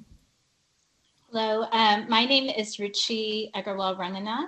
I am a professor in the Department of Teacher Education at the University of San Francisco, and also the Executive Director for the California Alliance of Researchers for Equity in Education. So I'm here today for many of the same reasons that Rick just shared, my colleague at USF, but to also really bring forth the work of Care.ed. We recently put forth a petition that was signed by over 200 educational scholars in education, which in our minds demands an immediate and permanent end to high stakes testing, standardized testing in teacher education. We did a very careful and detailed review of research across the nation, and we could find no correlation between high stakes standardized testing in teacher education and a higher quality teaching force. They are not valid and reliable in predicting teacher quality. What we did find that disproportionately filters out students of color and negatively impacts efforts to diversify the teacher pipeline. Hawaii and Illinois recently removed basic skills testing mandates, while other states, including Indiana and New York, have begun reviewing their requirements. We strongly believe that California should seize this opportunity to lead the nation in permanently ending the use of high-stakes standardized testing in teacher education and consider ways for diversity and justice to be central to policy decisions. Thank you for your time. Next is Otok Jump. Please state your name and affiliation for the record. Otok Jump, Notre Dame de Namur University. Good morning. I've enjoyed watching all of your work here this morning. My name is Otok Jump. I've been a teacher in California for more than 35 years. I currently supervise student teachers and intern teachers for Notre Dame de Namur University in Belmont, California. I have 4 instructional credentials. 2 of my credentials were gained solely by passing a standardized test. Testing has been my friend, but that is not true for all teachers. In fact, we know that about 40% of aspiring teachers fail the CBEST on their first try. Many are from historically underrepresented groups. Standardized tests are a doorway that is open for some, but closed for others. Last year, I wrote in support of AB 1982 and 2485 that both died in the Senate Education Committee after being passed by the Assembly. I've supervised several student teachers who demonstrate exceptional skill in relating to students, in delivering relevant and engaging content, and who are more organized than I will ever be. They're the kind of teacher you would want for your child. And the CBEST and CSET have either blocked their progress toward a credential in the past or loom as an obstacle to employment in the future. We need to adopt multiple measures beyond standardized tests to allow teaching candidates to prove their readiness for the classroom. I realize this will likely come through the governor's proposal and legislative action. And the Commission can and should add its voice to this recommendation, make the waiver permanent. This is low-hanging fruit for the Commission.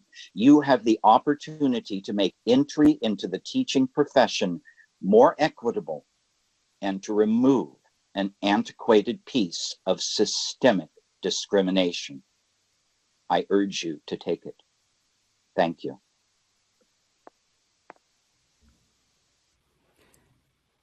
Next is Nicholas Henning. Please state your name and affiliation for the record. Hi, my name is Dr. Nick Henning, and I'm a professor of secondary education at Cal State Fullerton. I'm here to represent the members of the Teacher Education Caucus and K-12 Public Education Working Group of the California Faculty Association. Additionally, I am the newly appointed CFA liaison to the CTC, so hi everybody. Although we fully appreciate the work that the Commission and the fantastic collaborative group have done to recommend ways to support our teacher candidates as they navigate the COVID era, given present state credentialing requirements, we would like to add another solution. We demand an immediate and permanent end to high-stakes standardized testing mandates in teacher education in California. This includes TPAs in all of their forms, as well as CSETs, CBEST, and the RECA. Such tests have not been proven to produce a higher quality teaching force. They are not valid and reliable in predicting teacher quality, but they do disproportionately filter out students of color. During the COVID era, the costs, time, stress, and demoralization related to high-stakes standardized credentialing tests that are severely problematic with regard to validity, reliability, fairness, and bias have been further heightened. These tests were highly unnecessary and unfair barrier for teacher candidates and teachers in preparation prior to the pandemic, and over the last 11 months have proven to be even more so. We understand that such an end cannot be implemented independently by the Commission, but we urge you to strongly recommend to the present governor that such an action is crucial to both lifting historic racist, classist, and ableist restrictions on entrance into the teaching profession, and to supporting this tireless work of the Commission itself in the preparation and certification of teachers. In their place, we urge you to implement the recommendations detailed in the recent CARE Ed petition and in related policy statements that they have provided to the Commission. Thank you for your time.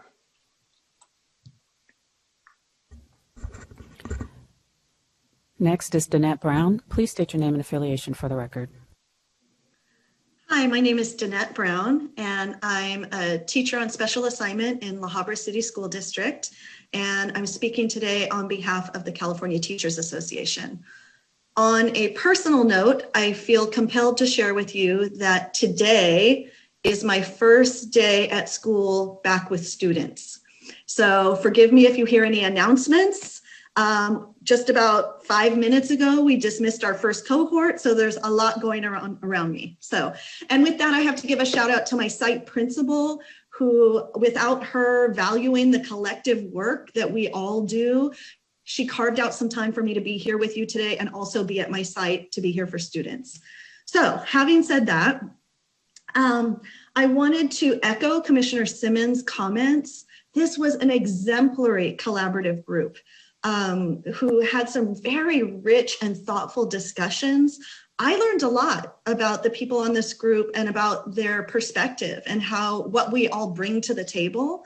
And I was reminded of a term from our California ELA ELD framework. And I want to borrow that term because in the California ELA ELD framework, they use the term shared responsibility to really address that we all have a part to play in supporting English learners. And I think that term shared responsibility really speaks to all the different people that worked in this collaborative group, because we all have a shared responsibility to support our program completers and our new teachers. So the California Teachers Association supports this item, and we really appreciate the opportunity to continue this conversation and have more discussions as we know more about what kind of supports these people will need. Thank you so much. Christine Speck, please turn on your camera and state your name and affiliation for the record. Hello, my name is Christine Speck. I'm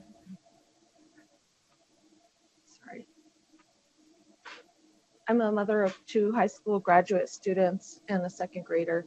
I'm also a graduate student at the University of Redlands in the Master's Learning and Teaching program with single subject credential and a long-term substitute at Redlands Unified School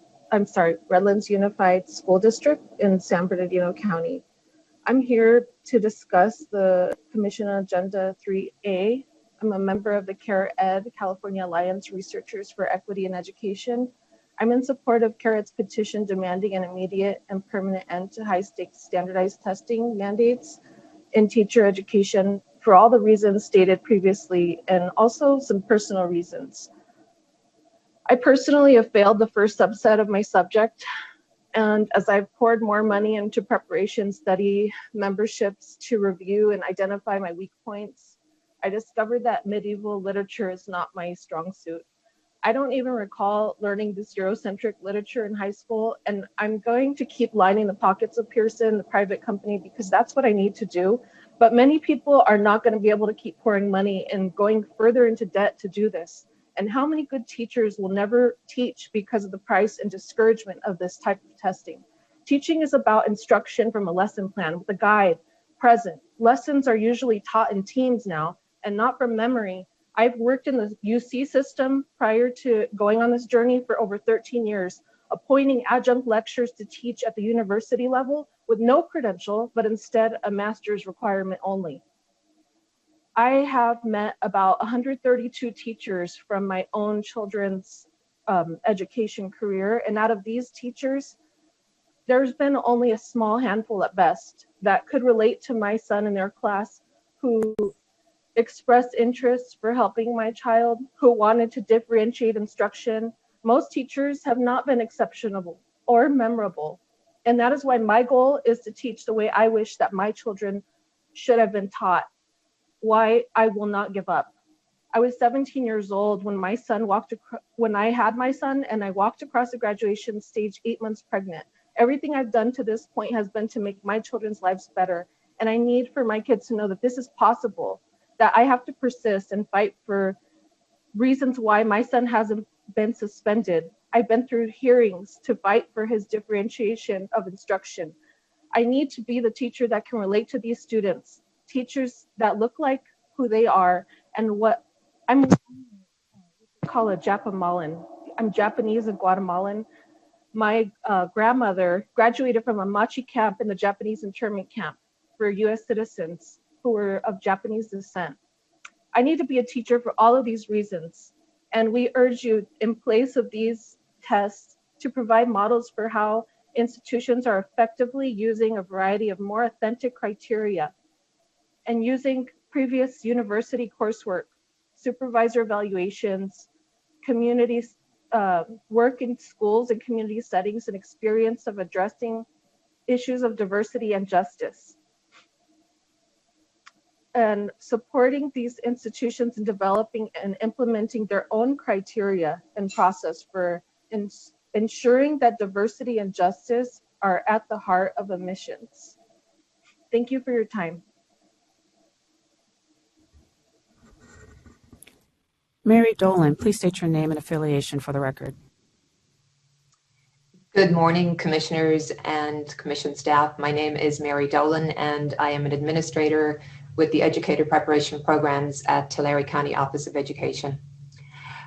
This morning, I want to really encourage you to keep it real in terms of assessing the role and the capacity of induction programs in terms of working with these program completers. It's really important to bear in mind that we have scores of induction programs throughout the state, and there is a huge range in terms of their size and their capacity. So you have very many small programs that are managed by somebody who's doing it as another duty as assigned, and they're managing that program in addition to multiple other things. You then have very large programs where there is a huge amount of dedicated staff and full-time mentors released, and then there's everything in between. You have some that are university-based, some that are LEA-based. For example, here we do both the preliminary program and induction.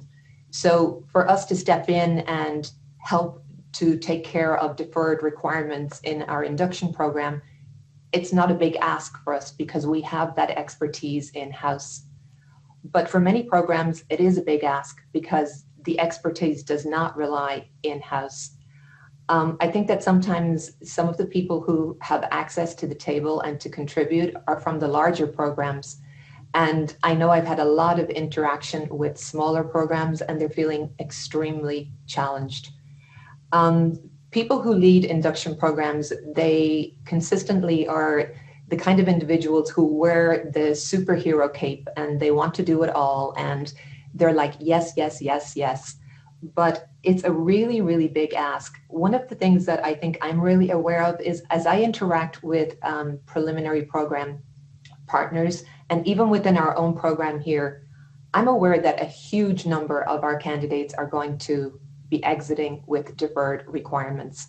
So I think honestly, at least 70% of the year one induction candidates for 21-22 are going to come requiring completion of deferred items. And that's going to change the fabric of the induction program. And the people who are on the ground doing the work are the mentors.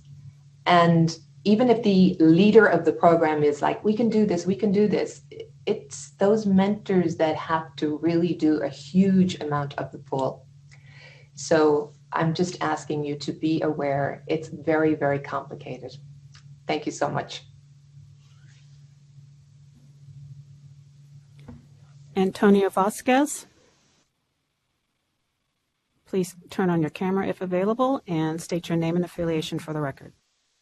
Hi, my name is Antonio Vasquez, and I am one of the grad students at the teacher preparation programs at the University of San Francisco. And I wanted to speak from the student perspective. I've been trying to organize meetings with our administration to get some answers in terms of why, in the midst of a pandemic that has changed everything, the CSET requirements and other testings we have to do remain as they were before the pandemic hit.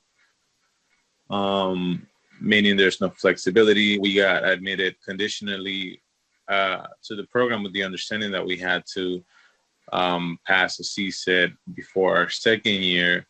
And so right now, a bunch of us are teaching on an emergency credential. We're teaching full-time. We're in the program full-time, taking 6 classes. And a few of us 7 with the CSET prep program. That's just not enough. As a high school student, I was an immigrant to this country at the time, 12 years ago. I did not cover AP World History, AP US History, AP California History.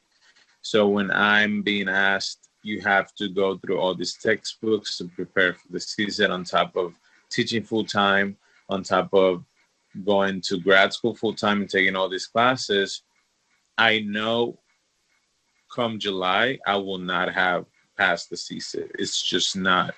I mean, this is just one textbook, but look at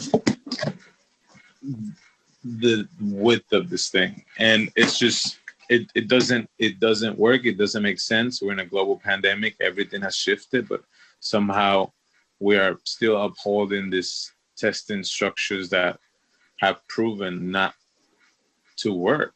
And so I am also in support of banning these testings and replacing them with data-driven research that proves more efficient ways to prepare teachers. And in the meantime, if that cannot be done before July, I am asking for some flexibility from the CDC, from the governors, to work with teachers or soon-to-be teachers on some flexibility around these guidelines.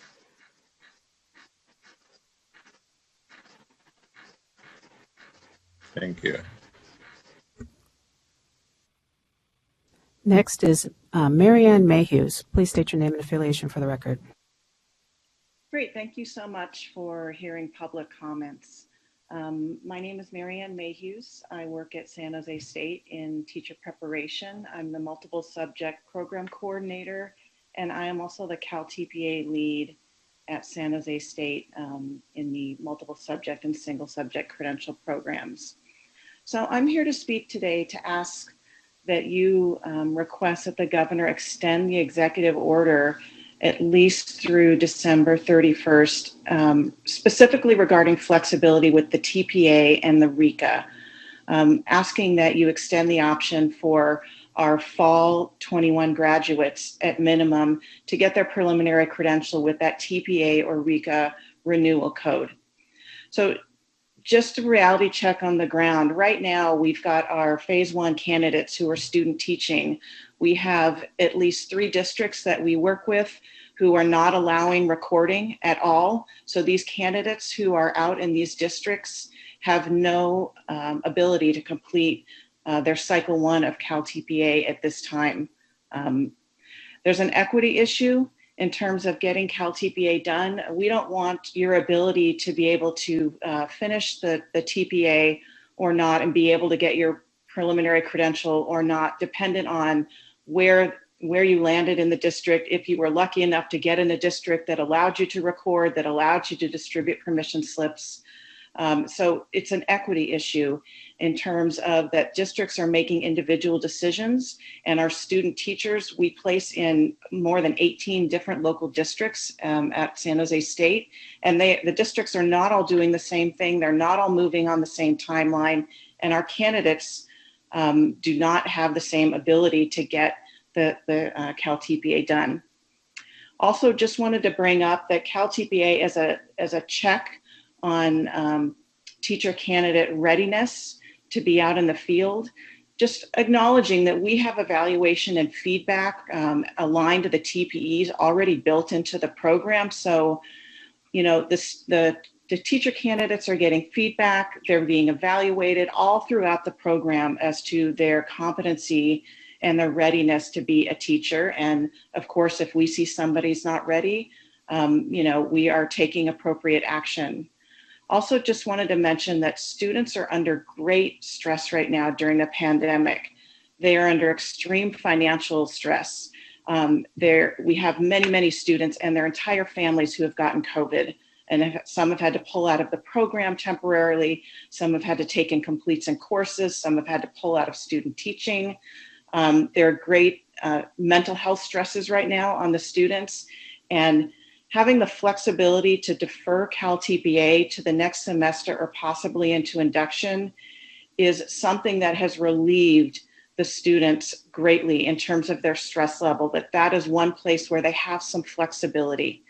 And I would just really ask that you consider extending the executive order for CalTPA and RECA at least through the fall graduates, because right now nobody's back in face-to-face instruction where we're working in our area, in our counties. So thank you for hearing my comments. Next is Alexander Nguyen.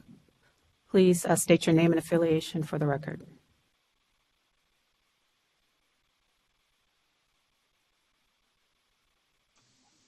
Hi, my name is Alexander Nguyen, and I'm a graduate student attending a teacher credential at the University of San Francisco. You know, as this pandemic is revealing the inequalities more in California, you know, new actions are being formed. You know, I think it's time to remove the standardized testing. I know there's been discussions about removing the RECA test in the past, but I know it's time to officially remove the standardized testing where, you know, standardized testing has been here since the 19th century. You know, how we're saying we're getting teachers ready for the 21st century, but we're still using standardized testing, which is from the 19th century. You know, well, white people saying we're advancing, but this is saying our education system is advancing. You know, y'all been stating we're not going to return where we were, and let's be better. Let's do that then. Let's take that action. You know, stop saying let's be better, but don't take action. You know, let's not return to standardized testing and move forward. You know, as we know, the UC system has suspended standardized testing requirement to 2025, or they might remove it. You know, we have a shortage of teachers, especially teachers of color, and there are many barriers just to get a credential. You know, the demand is high, but the pool is shrinking. You know, if y'all asking for more teachers, why put the barriers? It doesn't make sense. You know, and to even pay $300 plus for a test where some might not even pass is bizarre. And let's not even discuss the TPA standards where we're supposed to record students to turn on the cameras, and where some districts don't even allow for students to turn the cameras on. Now, that seems like a legal issue as well. You know, I can go on and on about this, but you know, I hope y'all get the point. And also, I want to recognize my colleagues that are not here for student teachers. You know, some student teachers are not able to make this meeting, right? Because we're student teaching right now during this time. So lastly, I call on the board to remove the standardized testing, and thank y'all for instantly. Thank you. And the last name on the list is Sarah Lillis. Please state your name and affiliation for the record. Good morning. I'm Sarah Lillis. I'm Executive Director for Teach Plus California. I want to thank you for the really thoughtful conversation and the thoughtful recommendations. I think that this is an incredibly challenging time, and you all have a lot in front of you to deal with, both the short-term, the sort of urgent challenges, as well as thinking through the long-term implications of the decisions we make now. And I think that the recommendations in this item are really worth thinking about. And I think thinking about where we need investment from the state and how we need to advocate for the governor to really think through where we need additional investment. And I think someone had mentioned earlier the role of induction. And I think our teacher leaders did some research talking to induction programs about 3 years ago. And at that point, as was mentioned, they're really the wide range of experience in terms of who the mentors are, what kind of time, what kind of support. And I think this moment has only reinforced how important induction is. And as the governor is proposing hundreds of millions of dollars in professional learning and professional development, how do we think about building the capacity for induction programs to support the candidates that are coming into the system right now, as well as thinking through the long-term implications, because we all recognize how important induction is generally, but in particular, how important it is right now. We also just, our teachers want to recommend we think about, we appreciate the really thoughtful process that the CTC has taken in reflecting on this moment. And again, as we make decisions, thinking through what is the data we need to be gathering that would allow us to make informed policy decisions moving forward. So how are we tracking what the experience is of these candidates? How are we tracking what opportunities available to them to support their development? And again, reinforcing, we really appreciate the recommendations around alignment between preparation programs and LEAs. And I think, again, that is just so critically important, but how do we, beyond guidance, how do we ensure that's happening in a meaningful and robust way? And I think part of that is understanding what's happening now and investing in building the infrastructure to allow that to happen. But thank you all for your time. I know you have a lot of discussion ahead, but thank you.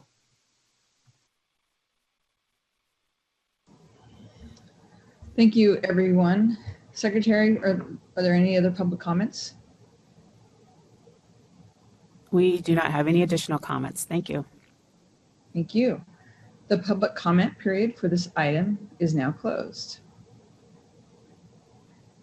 We now move to the section where commissioners ask questions and provide any feedback or clarifying points they would like to make. I just want to remind everyone this is an information action item. And so this is really going to focus on the part on page number 1, on page 3 to 4 with regard to our action, including the 5 additional program sponsors, on page 4 to be granted authority to recommend candidates. Of course, all the information is for discussion, and but we do have one action item related to this. Before we get started, I wanted to check in with Executive Director Sandy to see if she has any clarifying comments or direction for public comment or for the commissioners. Not at this moment. Happy to answer any questions that you might have, commissioners. Great. Okay, so commissioners, this is where I'll look for the virtual hands, but I will also look for just your actual physical raised hand as well, since we're on 2 pages, I think, at this point. Okay, Commissioner Klatt. Thank you. And I first want to say that in regards to the action, I fully support any flexibility we can provide. And I appreciate all the public comment about the standardized testing. And I think now is a good time for us to really examine that. But I wanted to speak more to Appendix E and F. And I appreciate the comments from Mary Dolan and Sarah Lillis, because they addressed a concern I've had for a long time with induction that I think is exacerbated in this situation. We rely on induction to I think really in so many ways be that safety net, or to kind of fill in the little spots that beginning teachers might need the extra support in. And I've often been concerned about the match between the teacher and the induction mentor. And in Appendix F, it's number 3 in Appendix F. It identifies that principals, number 3, identify induction mentors at each school site to serve as a resource for new teachers. And it's not often we get to reach beyond kind of our credentialing role and give direction to employers, but we're doing it here. And so I think this is a really great opportunity, if we can, to enhance perhaps number 3 in Appendix F, to also urge administrators to make sure that the mentors have the flexibility within their schedules if they are employed with a full-time teaching assignment, that there is flexibility given for them to interact meaningfully within the school day with their inductees, because often, and I think Mary Dolan addressed this, there's such wide range of induction programs. And if a teacher is employed and has a full-time teaching schedule, trying to find that time to observe, to collaborate, can be next to impossible without that support from the site and the administrators. And again, as was mentioned, you know, if someone is a full-time teaching coach, that happens in a lot of larger districts, but it's not always the case. And so if there's any way we can strengthen Appendix F to ensure that mentors have the meaningful collaboration time within their workday, I think it would go a long way. So thank you. Great. Thank you, Commissioner Platt. If I may, can we actually continue on that? Can we focus our discussion on Appendix E and F maybe? And then when we finish that, then we can maybe move up to C and D, or just D and then C, and then you guys can finish with the action. If you don't mind, that'd really help me as we're moving through this, if you don't mind. Great, thank you. So questions or comments on the Appendix E and F by the commissioners?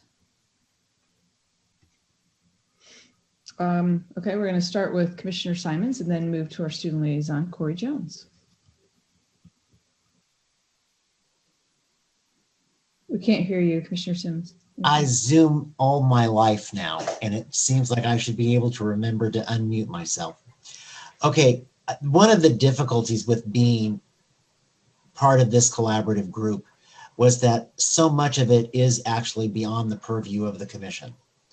So, in fact, a very good friend of mine reminded me one time that when I was speaking before the commission as a stakeholder, I said, as a representative of employers, you're not the boss of me. So I think that was, it was helpful for her to remind me that I had said that now that I'm on the other side of the table. But where that we tried to get around that was by having these sort of where we're giving advice, and where that and also working with our partners at SBE and with the SPI for that letter. So I think that because of the commission's experience and because of the ramifications of what we do, how that does impact employment, I think that it's appropriate for us to give advice, and E and F are two of the places where that really comes up. So I would totally agree with what Commissioner Klatt had to say, and then also with what Mary Dolan had to say, because not everyone uses induction to its full potential. Part of that is because we're just all too busy and don't necessarily think that that's like part of our job. That's the induction program's job. Many of us that are LEAs we're part of consortia. So it's like, well, we pay the county to take care of that, so we don't have to worry about it. So I think that getting that letter from Linda Darling Hammond, the SBI, and Mary will help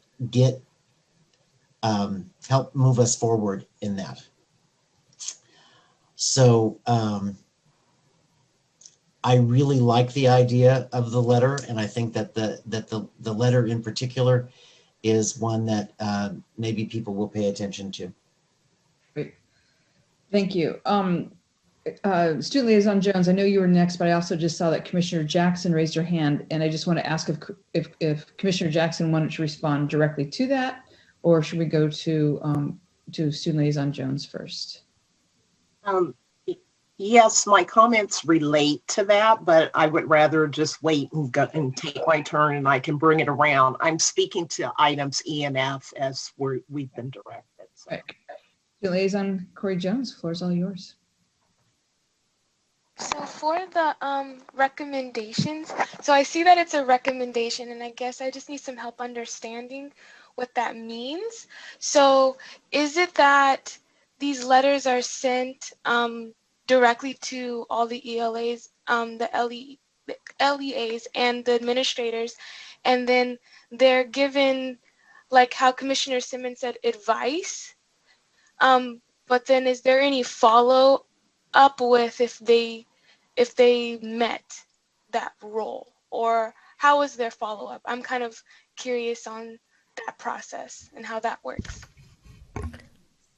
So Cheryl, do you want to go ahead? So actually, Sure. that's something we're working. Yeah, that's something we're working with the collaborative group with, because obviously some of this stuff, as Mr. Simmons, as David Simmons mentioned, is really out of our purview, right? We don't tell employers what to do. That's not our role. But the collaborative group felt it was really important to provide some advice given the situation. And so we're going to work with the collaborative group to figure out how can we best get this information to employers in a way that they'll be receptive to it and want to act on it or want to incorporate it into whatever it is they're doing.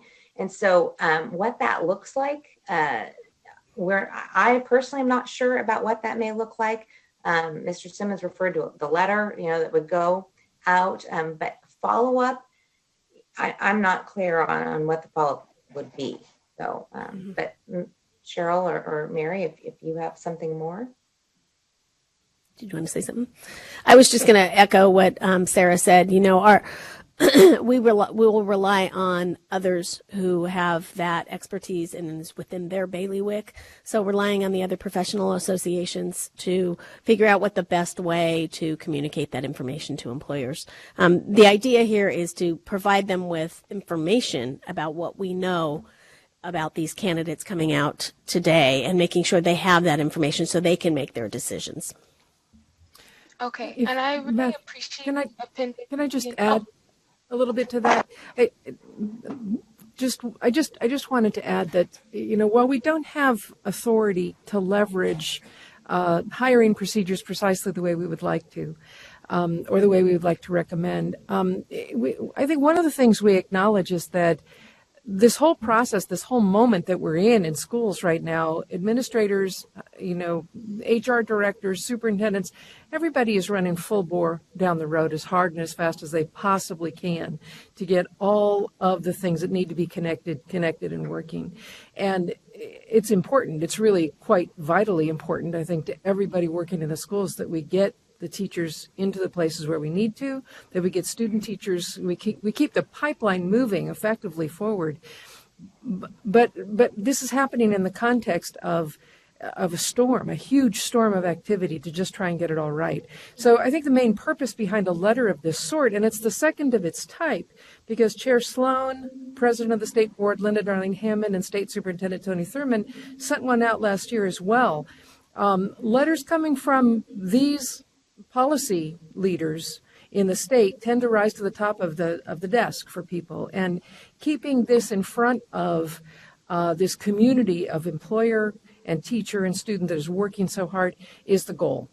Helping them to see a pathway forward and to understand there are pathways forward to keep our workforce moving into the schools in all the ways we need them to. That's really the goal. So leverage is not on the table here, but inspiration, solutions to problems that are very real in the moment, that is what's on the table. And that's what I think this letter needs to articulate from these three policy leaders in education. Awesome. I like the letters, by the way. I think appendix E and F are very clear, and especially coming into a new role too, it's like, wow, that's really nice. Like all those type of supports that are kind of laid out. So, and I think it kind of goes back to, I know we talked about this at our last meetings about the commission being that leader. So like showing a pathway and showing that and giving that leadership. So I really appreciate that, and thank you for answering my questions. I was a little confused, so thank you. I believe your questions probably helped all of us, so thank you. Commissioner Jackson, and then we'll go to Chair Sloan. Yes, I really appreciate the discussion that's going on, and just I will tailor it to E and F, because that's that's actually the office and division that I work with in the department about teacher and leader policies and everything. And I appreciate the comment that not all induction programs are created equal. And I think that's really going to be the key point that everyone needs to zero in on, because what we're expecting to happen in these programs could be putting, undue stress on a lot of people that are connected with it. And I like the term that was used by Danette Brown, shared responsibility, because this profession, we have our part to play in keeping the pipeline going. But in our office, what we're really interested in is, first of all, diversifying the workforce, and also about retention, because you could do all of these things to make it happen, to recruit and get people through the pipeline and support them that first couple of years. But we know, sometimes by year 5, we have lost really great educators because the support just kind of drops off and everything. So the role of the site administrator is going to be crucial, because a lot of times the induction programs aren't as robust as we might think they are. And also colleagues and professional learning that goes on at the school site are going to become crucial too. And I know these are things that the commission don't have direct input on or decision making on, but the decisions that we're making to give flexibility and everything, they have to pay off on the other end. And so the letter that comes from the superintendent and from the board president and from our esteemed chair here at the commission really needs to focus in on how can we make sure that at the other end of this, there's retention, and everything. So I like the fact that all the stakeholders are there at the table bringing up issues and everything, and that really what we want is to make sure people stay in this wonderful profession. So. Thank you so much. We have Chair Sloan, and then we have Commissioner Francois. I appreciate these comments so far regarding these 2 items, in particular the letter, and Commissioner Jackson, precisely the shared responsibility piece and what we are, I don't know what happened to my video. It just told me it can't. Yeah, at least. Oh, it said the host stopped me. All right. I've been blocked. Okay. Nope. I've been told to start my video again. Here I am. One thing that crisis, this is one of those where opportunities that crisis breeds here. And we started with this first letter across our 3 agencies, and we've talked about the incredible need for new partnerships between preparers and schools.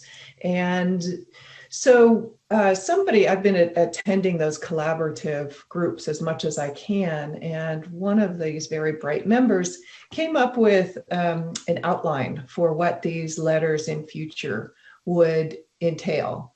And there's 3 things that we want them to have. One is we want them to have an education for preparation programs and site administrators. And by that, we mean a lot of site administrators may not know what's been happening in teacher preparation programs this year. So we need to provide examples of the kinds of things that new teachers have been doing in these programs, in these virtual spaces. And likewise, maybe a lot of preparation programs don't know precisely what's happening within schools as teachers are coming back in and as we're supporting new educators in there. So there's that part, educating. The second part is providing some guidance. And this is where we take these examples and we say, here are the ways in which you can support. And that's, I think, partially what Appendix E and F are about. The third thing we want to do with this letter is inspire, like Executive Director Mary Sandy talked about. We want to collectively say, here's an opportunity. Why don't you, or here's some things you can think about together in how we develop new models for the work of teaching in schools that include a whole community of collaborators. So that those three things, educate, guide, and inspire, is what we're hoping to do in a series of letters over time. Thank you. Appreciate that. So we have Commissioner Francois, and then I see Commissioner Marks. Thank you. First, I want to commend you for putting together such an outstanding work group that represented each of the sectors, but also levels of responsibility within those sectors. I think that's one of the reasons why we have before us a report that reflects this shared responsibility, collaborative spirit, and it's very detailed about what each sector might be responsible for. So I want to give a shout out for that. I also want to say how important it is that the critical role of induction be taken up very seriously. I think it just bears repeating, given not only our responses to the pandemic and the situation that our candidates and recent graduates have found themselves in, but it is also part of the trajectory of the supports within the trajectory of teaching, from accomplished to aspiring, that I know we've hit some peaks and valleys in over the years. And that the solution, I would hope, does lie in the shared responsibility that Commissioner Jackson, Commissioner Sloan talked about. And in those collaborative partnerships, I will say something that I said at the last meeting, that we ought not let the structures that are in place prevent us from being innovative and creative in meeting the needs of educators throughout their careers. I also want to say that I appreciate Commissioner Martinez, I appreciate you and the staff focusing us on the action items, and I want to respect that. And I also would like for us to reserve some time to talk about the very powerful testimony that in particular, the student from USF provided during public comment.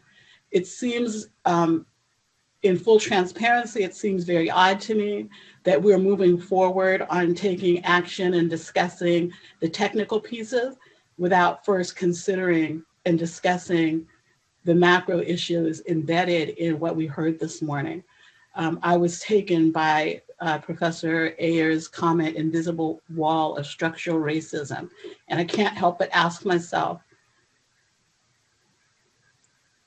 there's part of the visible wall that we're not talking about as we're having these discussions, let alone some of the invisible wall.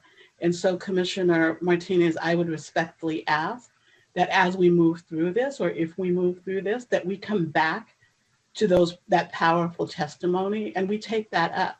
Because something else strikes me, and that is that in Executive Director Sandy's comments this morning, she said one of the things that the CTC is going to be taking up very seriously is our role in addressing equity, diversity, and inclusion. And by not taking up what we heard this morning,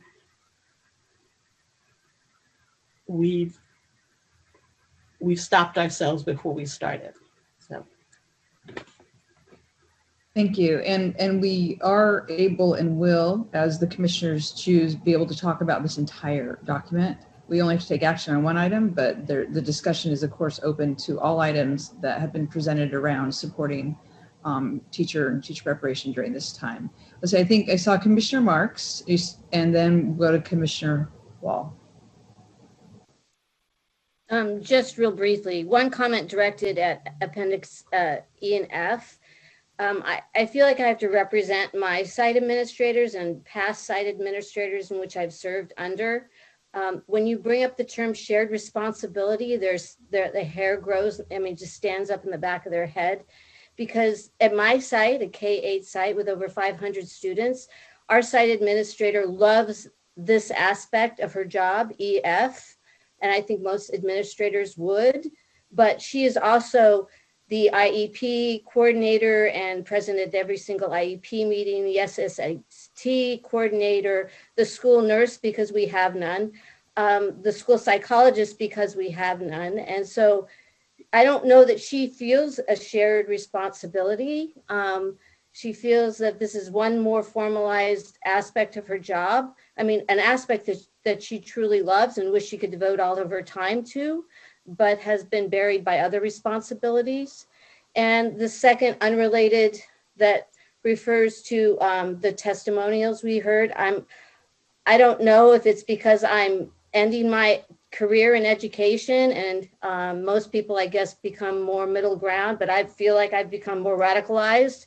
And maybe that's the urgency as I approach retirement, but I really fully support a formal recommendation to the governor to make the testing waiver permanent, because I have seen and mentored and been involved in induction programs where I've seen too many potential teachers fall by the wayside. I mean, teachers that are incredibly gifted because the testing and their inability to pass a test has prevented them to enter our profession.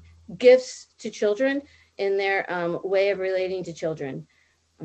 I don't think subject matter and knowledge of subject matter makes a teacher. I think how they relate to children are able to inspire children and in many ways get out of their way and offer these creative opportunities. That's what a teacher is. I teach physics for 3 weeks, and then I teach creative writing, and then I teach the Age of Revolution.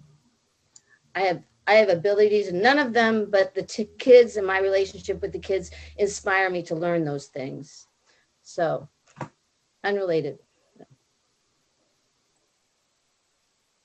Thank you. Commissioner Wall? I was going to endeavor to move us from E and F to Appendix A, B, and C, but I don't want to jump to that too fast.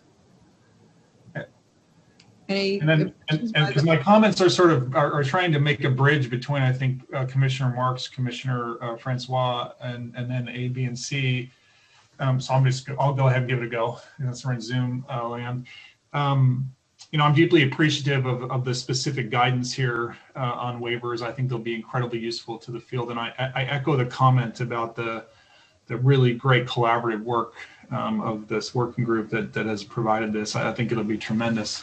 And I'm also really, so I just want to applaud Appendix A, B, and C, and obviously we have some action to take, but I think that it is incredibly valuable to meet the needs that are in the field. Here's my bridge. I wonder what data we should be collecting and be able to examine about the impact of flexibility on the preparation of the teacher workforce. So I absolutely 100% hear the concerns and that have been brought forward by the faculty and students in public comment. And I think that they are issues that the commission had already begun to take up in lots of different ways. We'd be concerned with just the way that tests impact different groups. You know, that's been a part of discussions. We've been concerned about, you know, options related to RICA. We've been concerned about a number of these things, and I think that it pushes us to move forward. And so I just really wonder how we use this short-term moment to potentially think about the long-term, realizing how much thought and effort went into the development of the system that we have. And so, you know, I think you have to very carefully think about the limitations of that system and what benefits it brought. And I think there's an opportunity here to gather information about how this flexibility actually has both positive and potentially negative dimensions in the preparation of the workforce. And so that's my, I'm trying to, you know, that's my thinking on this. Great, I appreciate this. Other comments on these similar appendices? Certainly the staff would like feedback on these. I appreciate the bridge, by the way. Commissioner Wall, thank you for that. Commissioner Brown? It's not easy to live in a both and world. It's just better than living in an either or world. At the same time, it's like we're trying to do many things at the same time. I really appreciate Commissioner Walls noting that our system has built up a substantial set of tests for a long, long time. And almost anybody who's been through school across the planet will tell you that they have to take a lot of tests. The question here, I think, and it's been before us before, but perhaps not with the urgency that it is now, is does high stake testing instead of multiple measures, does that, is that a relevant job skill in teaching? If it is not a relevant job skill, then teaching isn't a profession for which high stakes testing is helpful. We can hear from all these people and many more over the last couple of years of the commission meetings of how difficult this is for many, many people. That's right in front of us again. Maybe this is the moment where I don't want to risk. I'm more of a reformer than a radical, but I have to echo Commissioner Mark's piece that says maybe this is the moment where we need to look at taking something away that hasn't been working for a while, like a long while. And that's that testing piece. So as I look at the action items, I have a question. I'm a little confused if we continue the testing, but then see that testing is a problem. I don't know. I don't really know how to move forward. I wish I could hear the bridge work, and I'm hopeful that we can find one. Thank you. Executive Director Sandy. Thank you, Madam Chair. I am two things. The testing question is an important question, and I think it's something we need to agendize. It is not in this item, and so I'd like to see if I can urge you to move forward on this item in whatever way seems appropriate. And we do have in our legislative update tomorrow, we have two bills that are up for your consideration, both of which address aspects of testing, and we can continue some of this conversation tomorrow. But what I'm hearing from you, and I think is timely, is to have a bigger conversation agendized with the Commission, probably and maybe as early as April, if we can pull it together by then, about the larger scope of testing and the issues and questions that have been raised. So I just wanted to point that out, and just also remind you we do have a long closed session scheduled today that needs to start by about 1:30.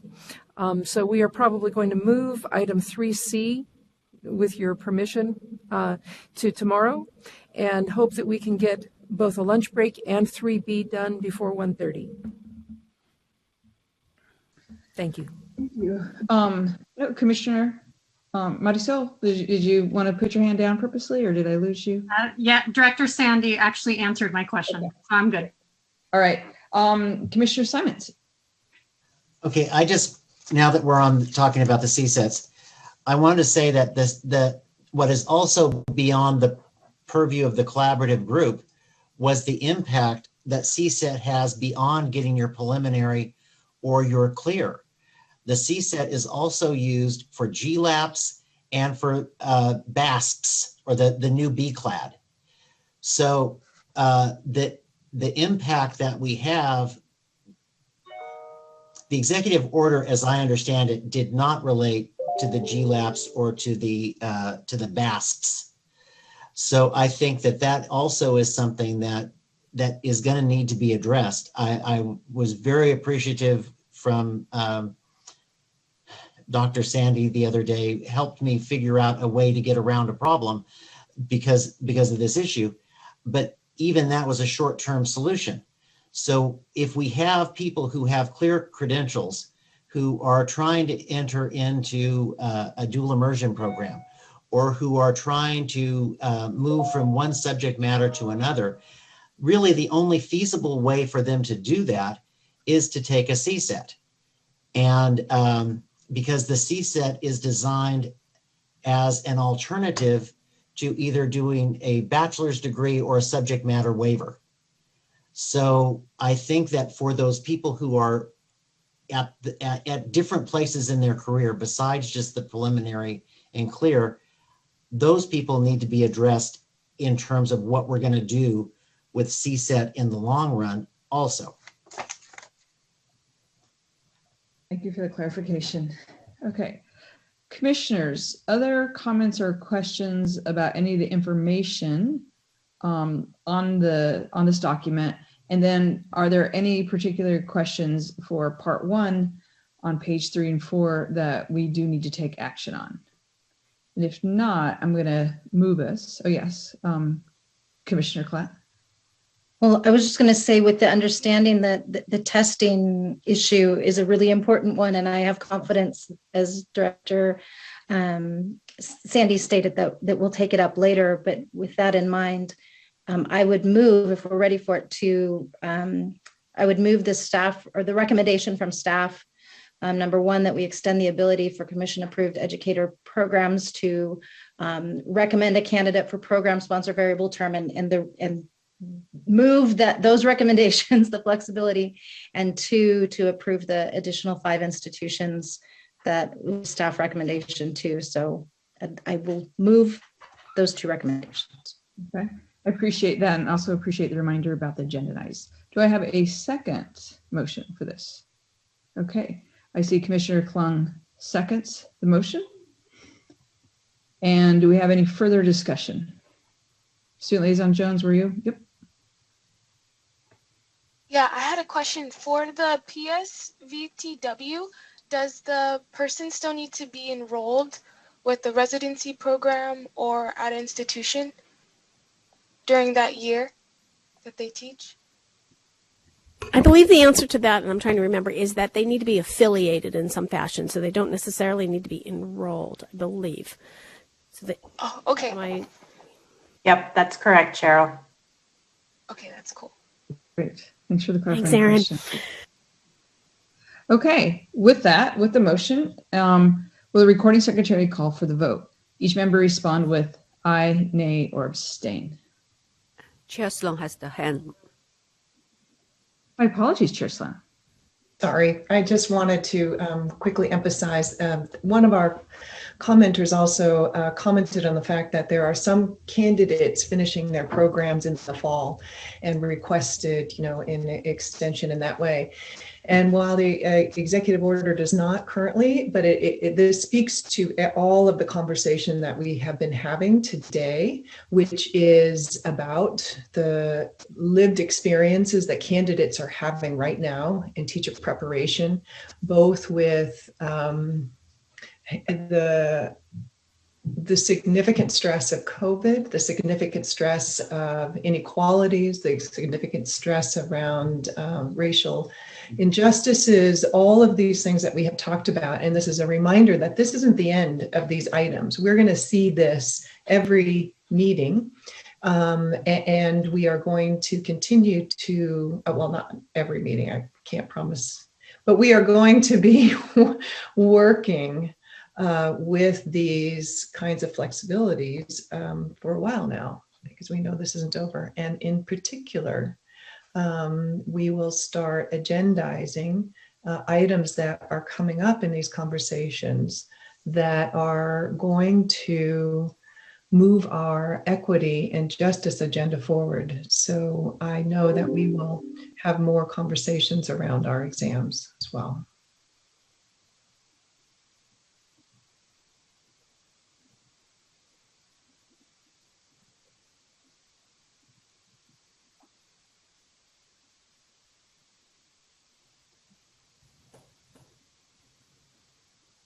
Monica?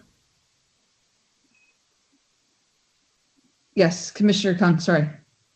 Okay, thank you. I think that, yes, we should talk about this testing thing in a future item. This is because that's a big thing, but that probably should be in a later item. It's not here, but I actually have a question about the 5 programs or the 5 what's the term? 5 institutions that are requesting this, the variable term waiver. Why is it just 5, or will there be more? That's just a quick question. There were many, many that were approved in April, and these 5 were not included at that time. So they joined the many, many that were approved back in April. They either are brand new, like Alder Graduate School is a new institution that was approved by you all to be a new program sponsor, or somehow they were missed, or they at that time did not seek approval. So we're just capturing the remainder. Fantastic. Okay. Thank you for the conversation. It really does, the discussion does exactly what it's supposed to, and that is to unearth these larger issues for us to take on. We are now in the place where we need to take a vote, and I appreciate all the questions, and the motions have been made. Each member, please respond with aye, nay, or abstain. Recording secretary calls names for the roll call vote. C. Michael Cooney. Aye. Marisol Del Torre Escobedo. Aye. Johanna Harwick. Aye. Harry Jackson. Aye. Bonnie Clark. Aye. Kevin Quinn. Aye. Jan Marks. Aye. Cynthia Martin. Monica Martinez. Aye. David Simmons.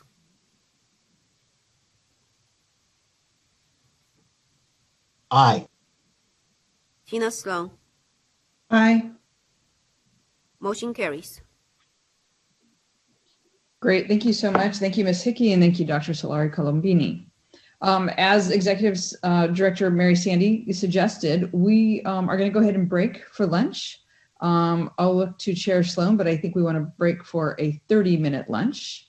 And then we will come back and we will take on item 3B. We will do 3C tomorrow morning. So for those who are here specifically to provide any comments on 3C, we will take that up tomorrow at the commission meeting. So with that, we're going to break for 30 minutes, which means we should all be back at 12:35. Chair Sloan, did I miss anything? Sounds good to me. Okay, we'll see you guys at 12:35, and thank you for a really great conversation and for taking this item up.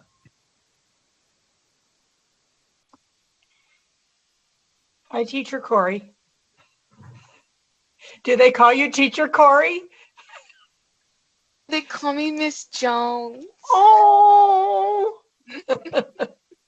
I remember when I taught kindergarten in the morning, and then I taught in a childcare program in the afternoon, and some of the kids were in both. So in the afternoon, I was Kate, and in the morning, I was, Miss Williams. And so we decided that I'd be called Miss Kate in the morning and just Kate in the afternoon. Really exciting to hear you're a second grade teacher. That's awesome. Thank you. It's so much fun. They are fun. They make me laugh all day. Yeah. That's why I want a pre-K to 3 teaching credential, because you're doing just that work, and aren't they just full of it? Yes, yes. That's great. Are you teaching in person, Corey? No, we're online. Okay. So we're on WebEx still. Well, I don't think we're gonna go back. Yeah, but I love they can make you smile and laugh even through WebEx. So. Oh yeah, they come with the best stories and the best jokes, and they share everything. Yes. Everything. They'll be like, "Look at my pencil. Isn't it nice? Look at the pencil." They share Okay, everything. let me give you a tip on how to impress your boss. Bosses, like your HR person or whoever, love to see little kids learning and enjoying it. I mean, when my K3 teachers send me like clips from their Zooms, it's just so endearing. And it reminds you, because like we're stuck in offices now. We can't be out on school sites like we used to be. Uh-huh. So if you can get us attached with kids in any way, you will be our friend. Yeah. I'll take that. Yeah, you are close to the customer. And it's important that we remember that's that client and their families. Ori, you need to share one of those video clips in your liaison reports. Yeah. Oh, yeah. Yay. Oh, yes. Love it. Yes. That'd be great. Marisol, I'm sure you have some really great clips you can share with us too. Yeah. So They look all at have that. to And get, Janie. they all have to get video permission, you know. That's right. Yeah, I have to get the permission. Make sure there's no filters used. So Commissioner Martinez, are you waiting for a quorum or are we ready? I am waiting for, yes, particularly, I was wondering if Marquita was coming back, but let me just check with our recording secretary. Do we need to take roll to make sure we have quorum before we begin item 3B? We do have a quorum. Okay. All right. So I think we'll go ahead and get started. So we're going to continue with the Educator Preparation Committee, and we're going to move to item 3B, which is a draft updated bilingual authorization program standards and teaching performance expectations. This item is being presented by Iori Osambwani and Miranda Gutierrez. This is an information action item. Would you guys like to begin, please? Thank you, Commissioner Martinez. Good morning, commissioners. Good afternoon. This agenda item presents an update on the work of the Bilingual Authorization Panel. Staff will present the proposed draft set of the updated Bilingual Authorization Program standards and new bilingual teaching performance expectations for the Commission's initial review. A key part of the panel's discussion is the role of clinical practice in the preparation leading to the bilingual authorization at length, of which they're recommending that candidates for a bilingual authorization be required to complete clinical practice in a bilingual setting. Before we delve into the nitty-gritty of this item, staff would like to provide some overview and background. At the September 2019 Commission meeting, staff updated the Commission regarding plans to appoint an expert advisory panel to review and propose revisions to the program standards for bilingual authorization programs.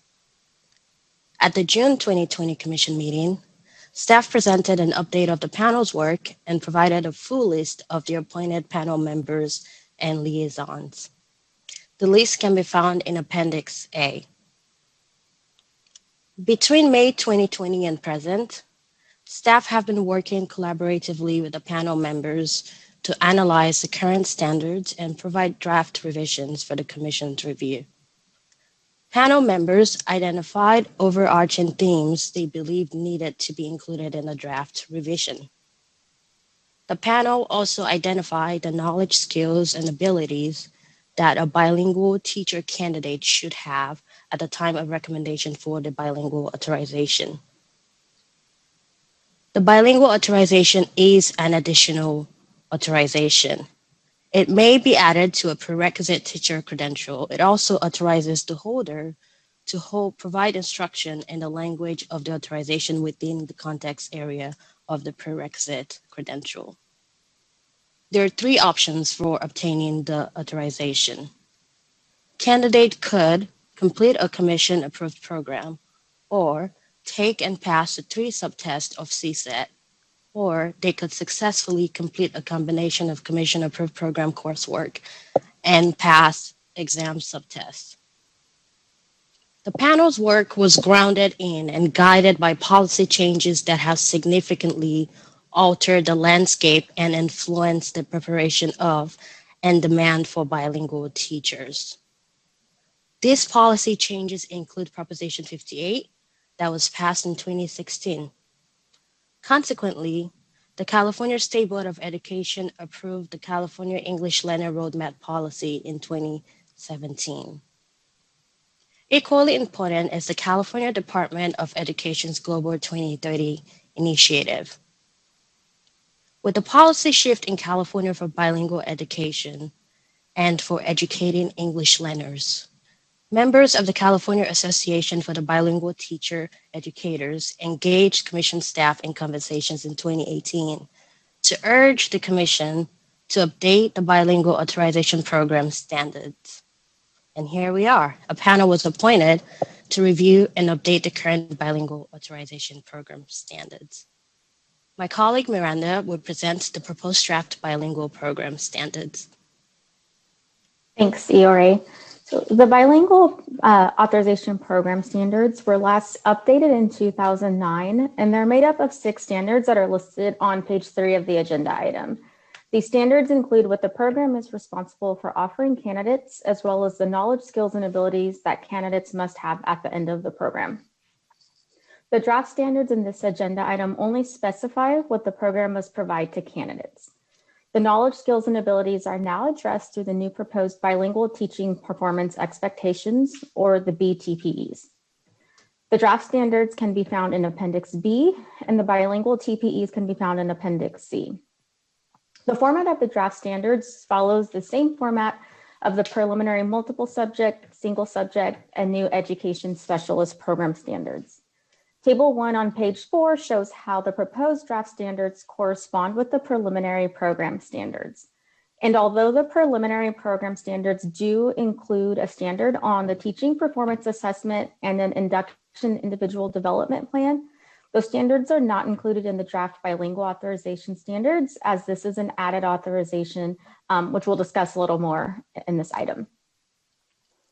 So an important recommendation to the proposed draft standards is the addition of these bilingual teaching performance expectations. The drafted bilingual teaching performance expectations include the knowledge, skills, and abilities expected of a beginning bilingual teacher. And like the universal teaching performance expectations for beginning teachers in multiple subject, single subject, and new education specialist programs, the proposed bilingual TPEs are organized by the 6 California standards for the teaching profession domains. And those are listed on page 5 of the agenda item. And again, the full bilingual teaching performance expectations can be found in Appendix C. So another important recommendation by the panel is a recommendation of clinical practice. The current bilingual authorization standards are not specific about a clinical practice requirement. However, there is mention that during the program, candidates are guided and coached on their performance in bilingual instruction. There's no requirement for a minimum number of hours and no requirement for the type of placement. The panel recommends a clinical practice requirement and indicated that clinical practice in bilingual settings is critical to developing bilingual pedagogical practices and bridging theory to practice. It was also noted that the Commission's adopted common standards, which do apply to all programs, do include a standard dedicated entirely to clinical practice. The panel also noted that in thinking about clinical practice, consideration needs to be given to the type of bilingual programs available at a clinical practice site. In addition to the different types of bilingual programs, the panel noted that for the less commonly taught languages, clinical placements for candidates could be limited. So Iori is going to talk you through the staff analysis on this policy issue. Thanks, Miranda. So in reviewing the panel's rationale and recommendation for requiring clinical practice within the bilingual program standards, staff identified a number of related policy issues. These issues are discussed on pages 6 through 8. For contextual purposes, the Commission has the authority to require clinical practice of bilingual authorization candidates using the program route to authorization, but would need legislation to require clinical practice of candidates using the examination route. There are several different pathways for candidates seeking to earn a bilingual authorization. Concurrent bilingual candidates would typically be doing clinical practice during their preliminary preparation program. A portion of the experience could potentially be in a bilingual setting, depending on the language. For sequential bilingual candidates who already hold a credential and may already be teaching, but are adding a bilingual authorization, would these teachers need to demonstrate their ability to teach in a bilingual context using their target language? Or would their current experience potentially be sufficient to serve in lieu of requiring additional clinical practice in a bilingual setting? As for candidates in the less commonly taught languages, placement opportunities may be limited or unavailable.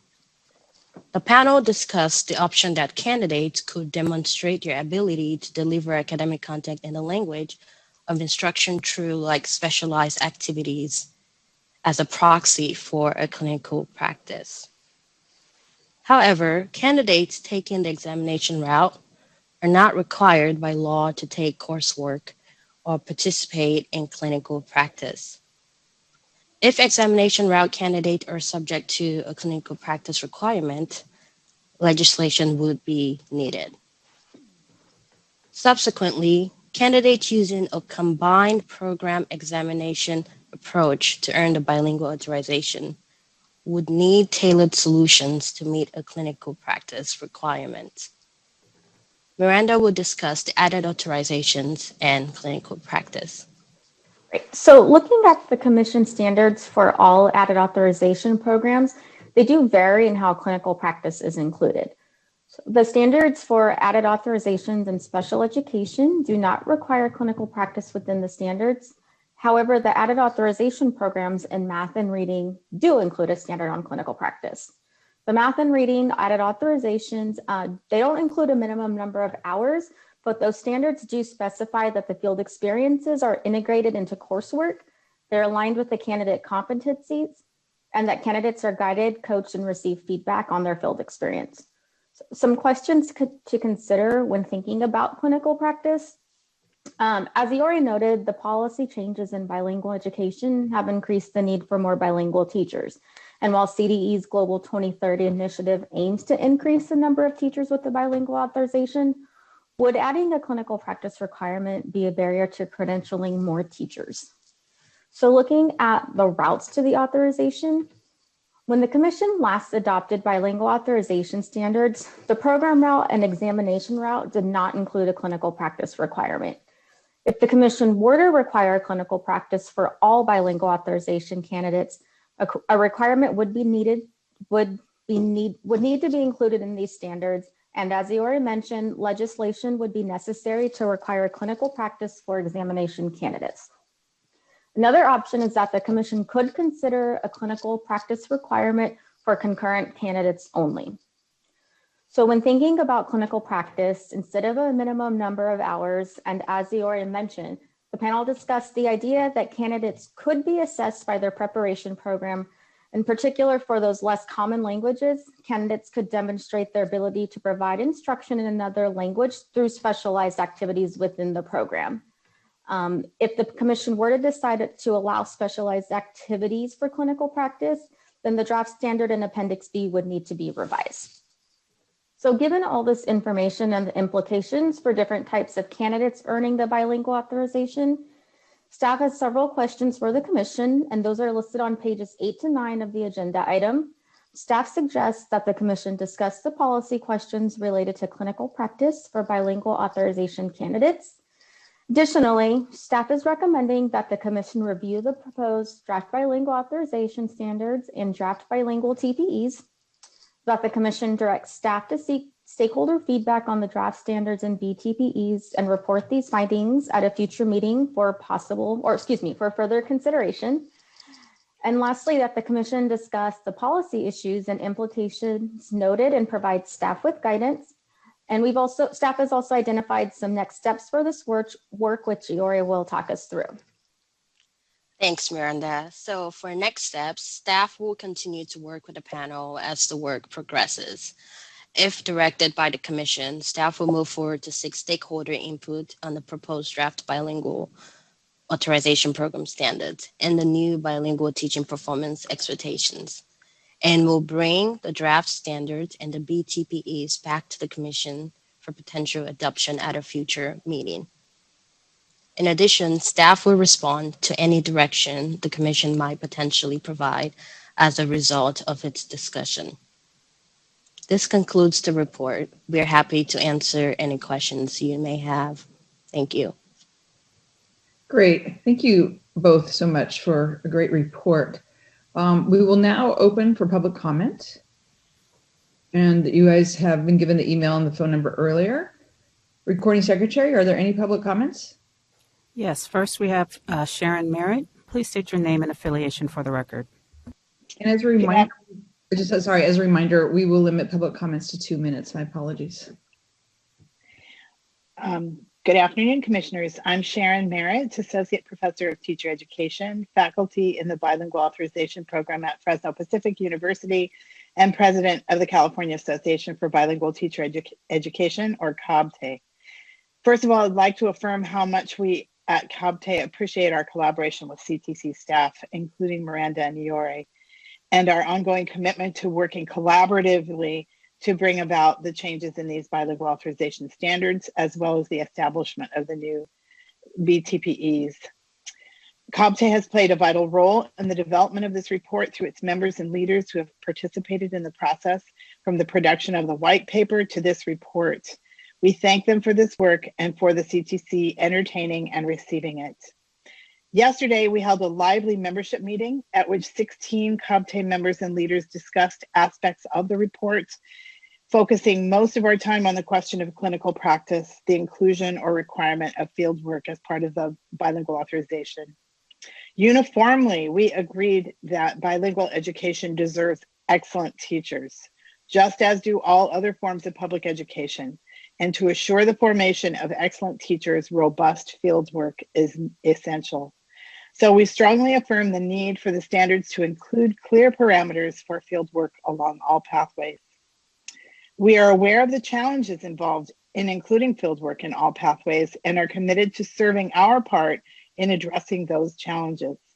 The challenges are important, but we believe that students in bilingual education deserve the best prepared teachers we can provide, that field work is necessary for that best preparation, and that the challenges can be addressed with creativity and persistence. The dual language model of bilingual education requires that teachers be adept at not only English literacy, but at biliteracy that connects both or all of their languages. The practices of biliteracy must be understood through both theory and practice only comes from robust field work. So thank you for your attention, and thank you for all your work. Great. Thank you for your comments today. Others? Secretary? Yes, next is Magali Lavandez. Please state your name and affiliation for the record.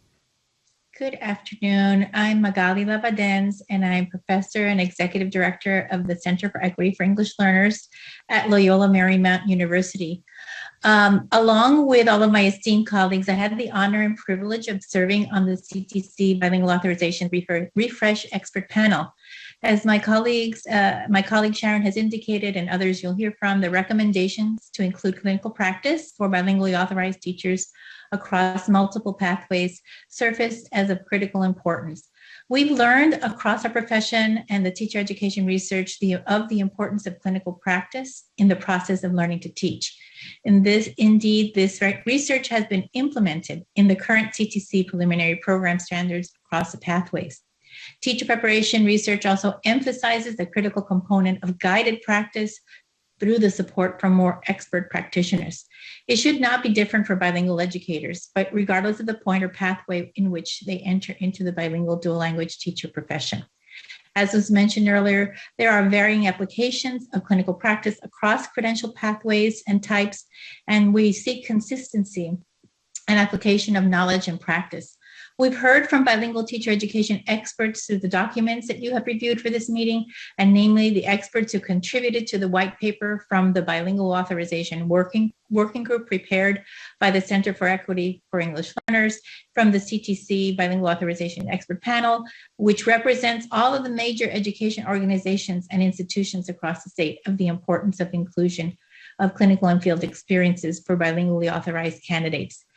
All of these recommendations highlight its utmost importance. We also heard from K-12 district, site, and county Office of Education leaders from the survey that our center conducted.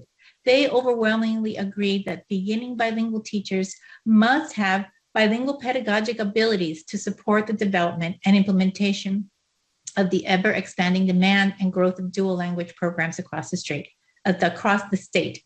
They seek to partner more strategically with our IHEs to ensure If you could wrap up your comments, the time has gone. Thank you. I just wanted to appreciate my appreciation for Miranda and Iori also for their constructive and collaborative approach in this process. Thank you for this time. Next, Danette Brown. Please state your name and affiliation for the record.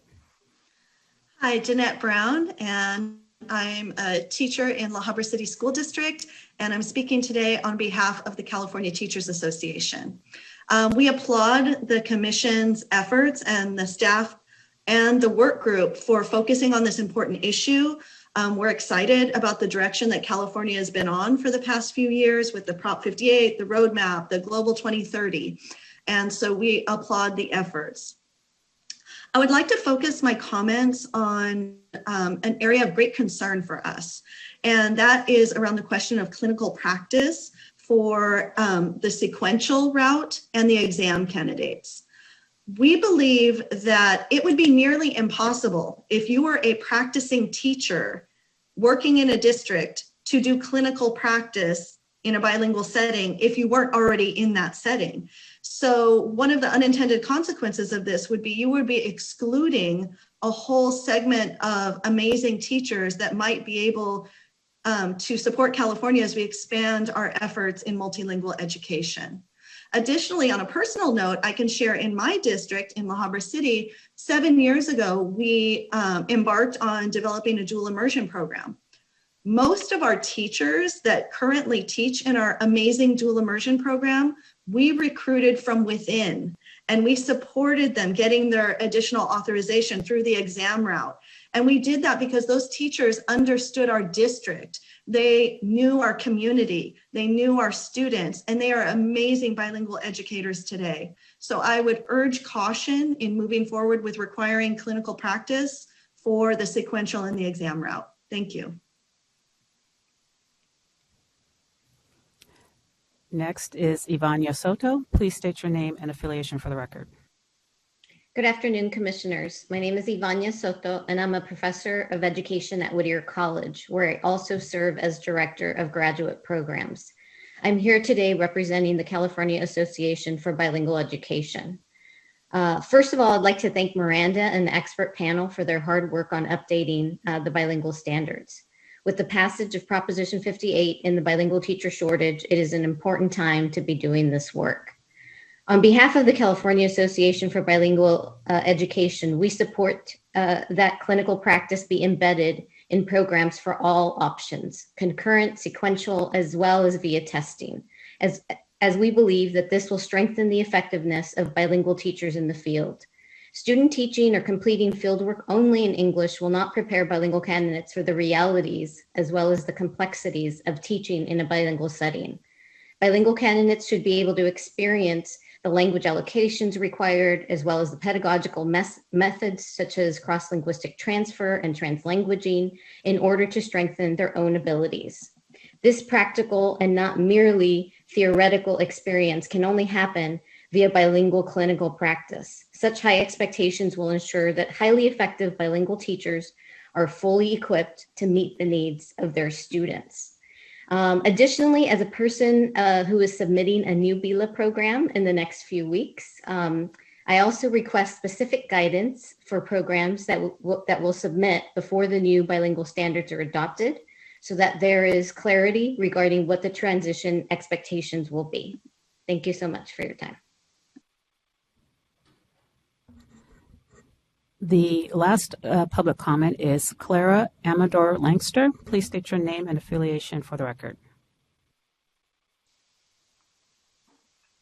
Hello, good afternoon to the members of the Commission and staff for this very productive day. I have learned much just from listening to the discussion this morning, and I would like to applaud you for addressing issues of structural inequality in the California education system through high-stakes testing. But my commentary today has to do with the bilingual program. So my name is Dr. Clara Amador Langster. I am professor and academic director of the Bilingual Authorization Program in progress right now at National University. In my current role working with the preparation of bilingual teachers statewide, I would like to share some thoughts with the Commission this afternoon. As a member of the original Bilingual Refresh work group led by Dr. Magali Lavandez that just spoke from Loyola Marymount University, I had the opportunity to contribute to the Bilingual Authorization Standards white paper regarding the review of our current bilingual authorization standards in order to propose changes for the bilingual expert work panel to consider in their final report on proposed bilingual authorization standards with new bilingual TPEs presented to the Commission for consideration and review. Based on my professional experience preparing teacher candidates to attain multiple subject and single subject credentials for the last 12 years at National University, I have learned firsthand about the importance of rich and robust clinical practice. The Standard 3 clinical practice for the CXCPs speaks directly to this point. Bilingual teacher preparation should benefit from the same type of rich and robust clinical practice for 3 reasons. Research in the area of bilingual dual language education since the adoption of the current standards has increased substantially, and thus programs ought to incorporate this new research into the preparation courses and accompanying clinical practice. Upon program completion, bilingual teacher candidates may be hired to staff new bilingual programs, dual language programs, heritage language programs, and other language programs. Clinical practice placements in 1 or 2 of these settings should substantially expand their employability in response to our current and increasing bilingual teacher shortage. Finally, the exam-only option for the bilingual authorization as it currently stands does not require a clinical practice component. It would be If you can wrap important up your comments, the time has elapsed. It would be you. important to determine the alignment of this exam to the current BLS standards and the BTPEs. I think that we have learned much with the impact of COVID-19 about virtual bilingual clinical practice that would be affordable to in-service teachers that are already credentialed. Thank you for your attention to this matter. Thank you. The public comment period for this time is now closed. We will move to commissioner discussion. Just as a reminder, this is an information item. No actions required, but as our 2 CTC staff suggested, is that they would like direction from the commission to proceed with this work.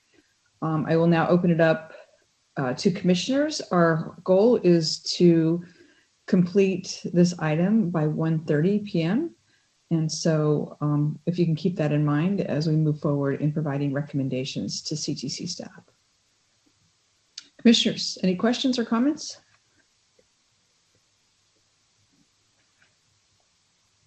Oh, thank you. Commissioner Simons.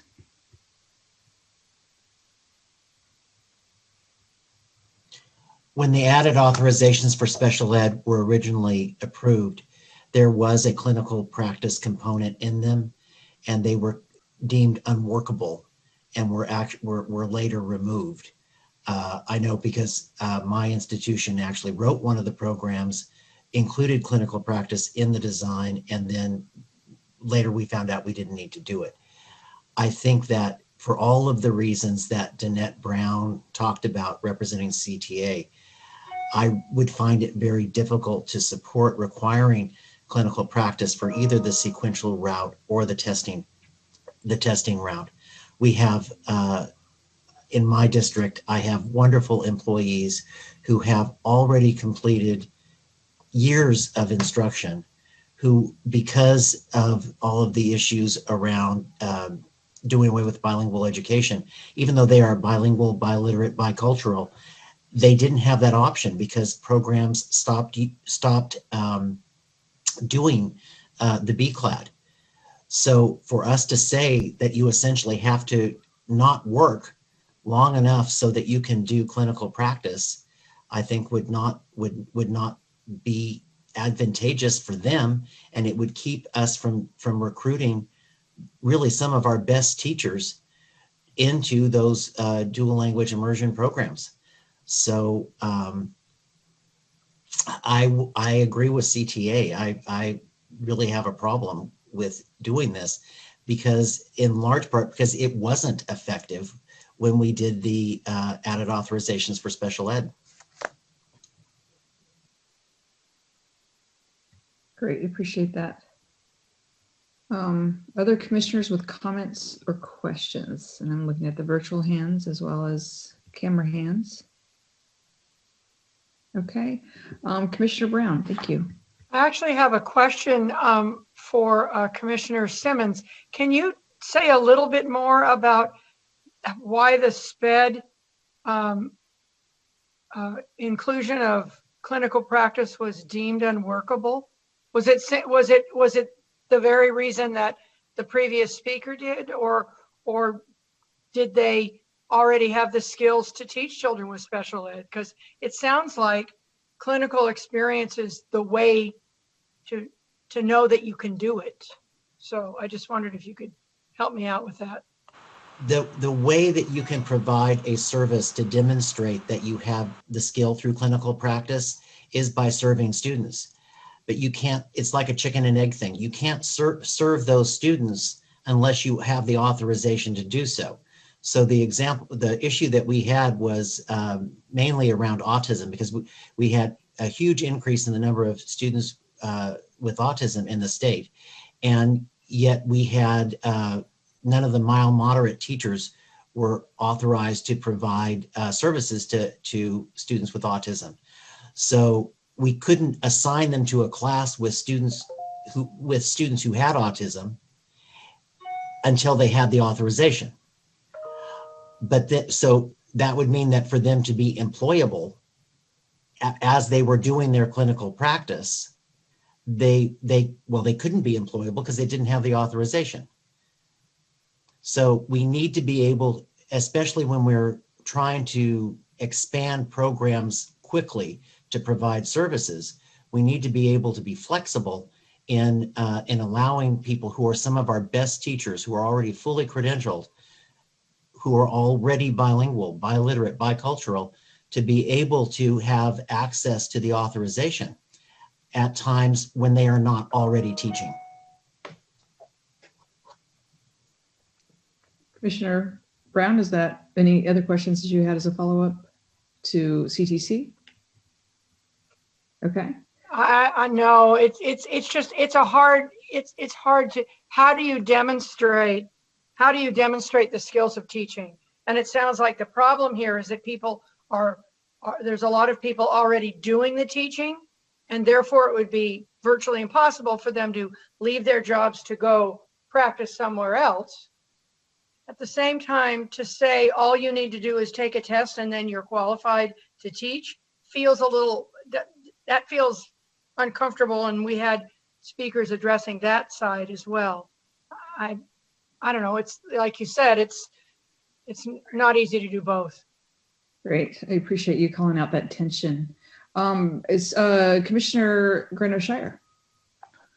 So I wanted to speak to that tension as well. I appreciate the commissioner's comments and the speaker's comments about balancing quality of preparation with teacher shortages. And at the same time, I think the speakers and the experts who served on this work group, if I'm reading this correctly, are supporting clinical practice for all pathways. So if I understand what the commission's job today is to ask our staff to go back and to think about different ways to demonstrate the clinical practice across all pathways. I'm hearing that again from the experts who provided, who spoke a few minutes ago, that this is absolutely critical. And to work with our district and county office partners regarding some creative ways for candidates or for teachers to demonstrate the competencies in their existing positions, if at all possible.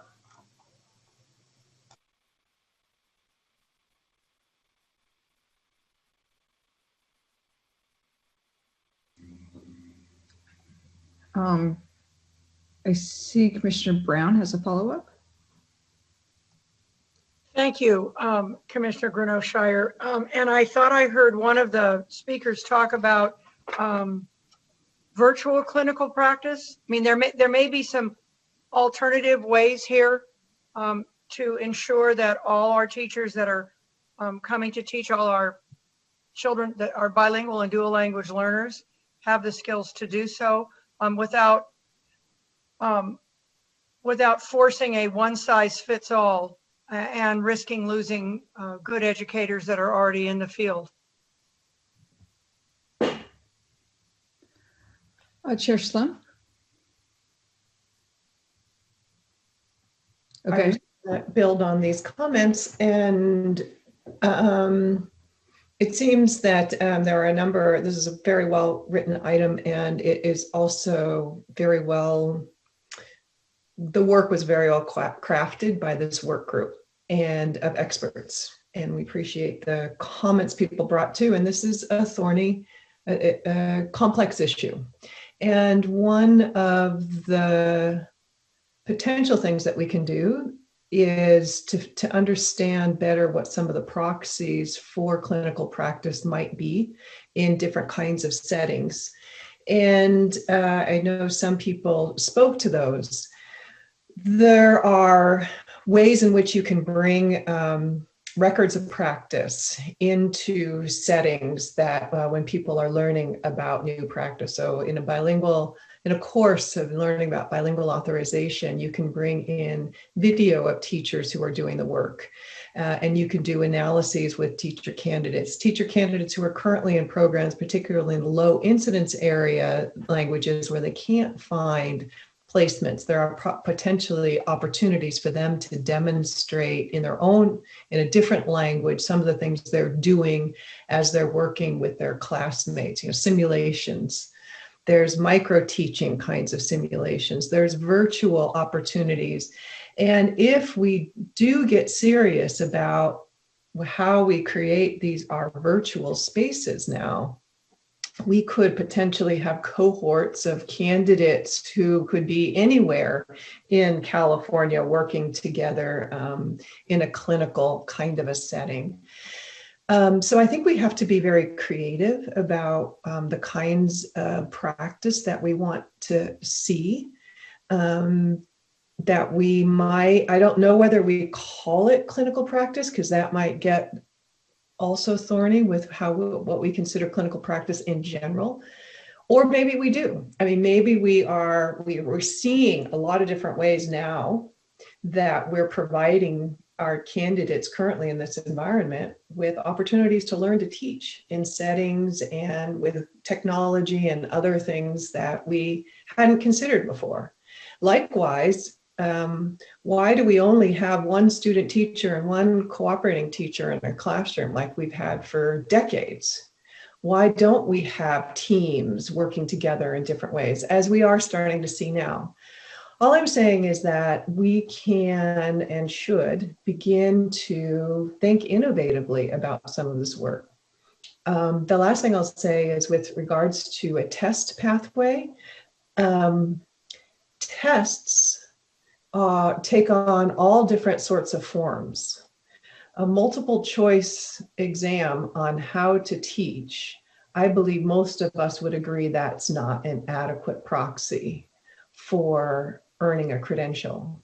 But doing case analyses, demonstrating in some way in a video clip, doing some sort of performances of some sorts of things are better. And those are still could be considered an exam route, right?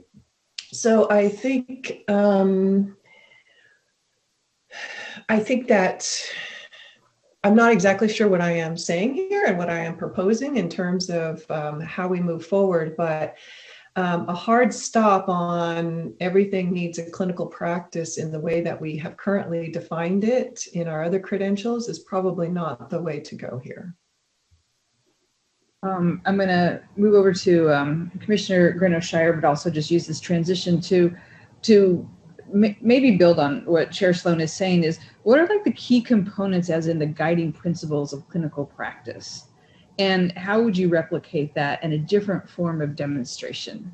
And so we want to know that our teachers are well prepared and they can demonstrate the appropriate instructional strategies. And I just wonder if there are some guiding principles that we can use from clinical practice and what we're trying to achieve through that, and see how we can maybe apply that in a different form of assessment or observation that would ensure our teachers have the type of experience and that they are showing that they are qualified for that. So sorry to use my chair role as transition to Commissioner Grenoshire, but I just wanted to build on what I thought I might have heard Chair Sloan say. So we'll go to Grenoshire and then we'll go to Commissioner Simons. I have nothing else to add. I forgot to lower my hand. Here, I thought you were just waiting to get in there. Okay, Commissioner Simons. Okay, my interest in this is to keep the pipeline open and to not create barriers. And I think that one way to do that might be to create a bridge document, like a bilingual internship, or like a GLAP or a CLAP, that would allow a person to not give up their employment while they're providing services.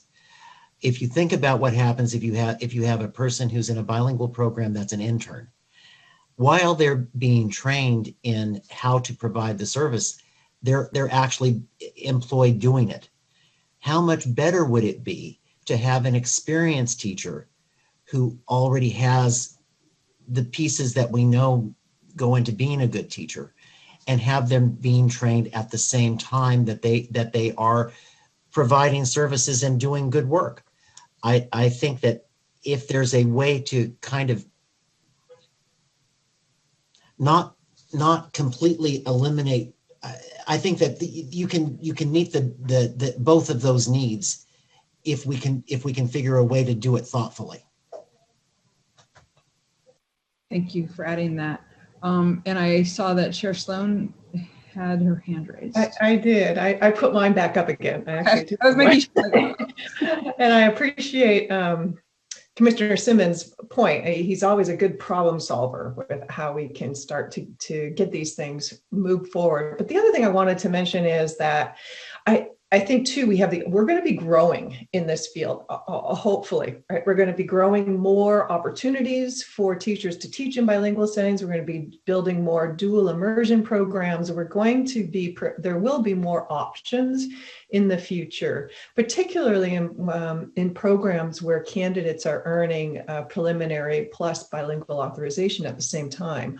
And or, as Danette Brown described, teachers are teaching in a school and more bilingual classes are being developed, and teachers are concurrently with their own teaching as teacher of record, developing the expertise to be bilingual teachers.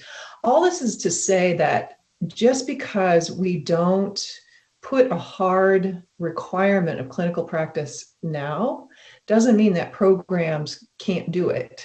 In fact, we should encourage that they do it, just like we do now around the kinds of flexibilities that we have provided in programs during this pandemic. Everybody is trying to provide the best opportunities they can for teachers to learn how to teach.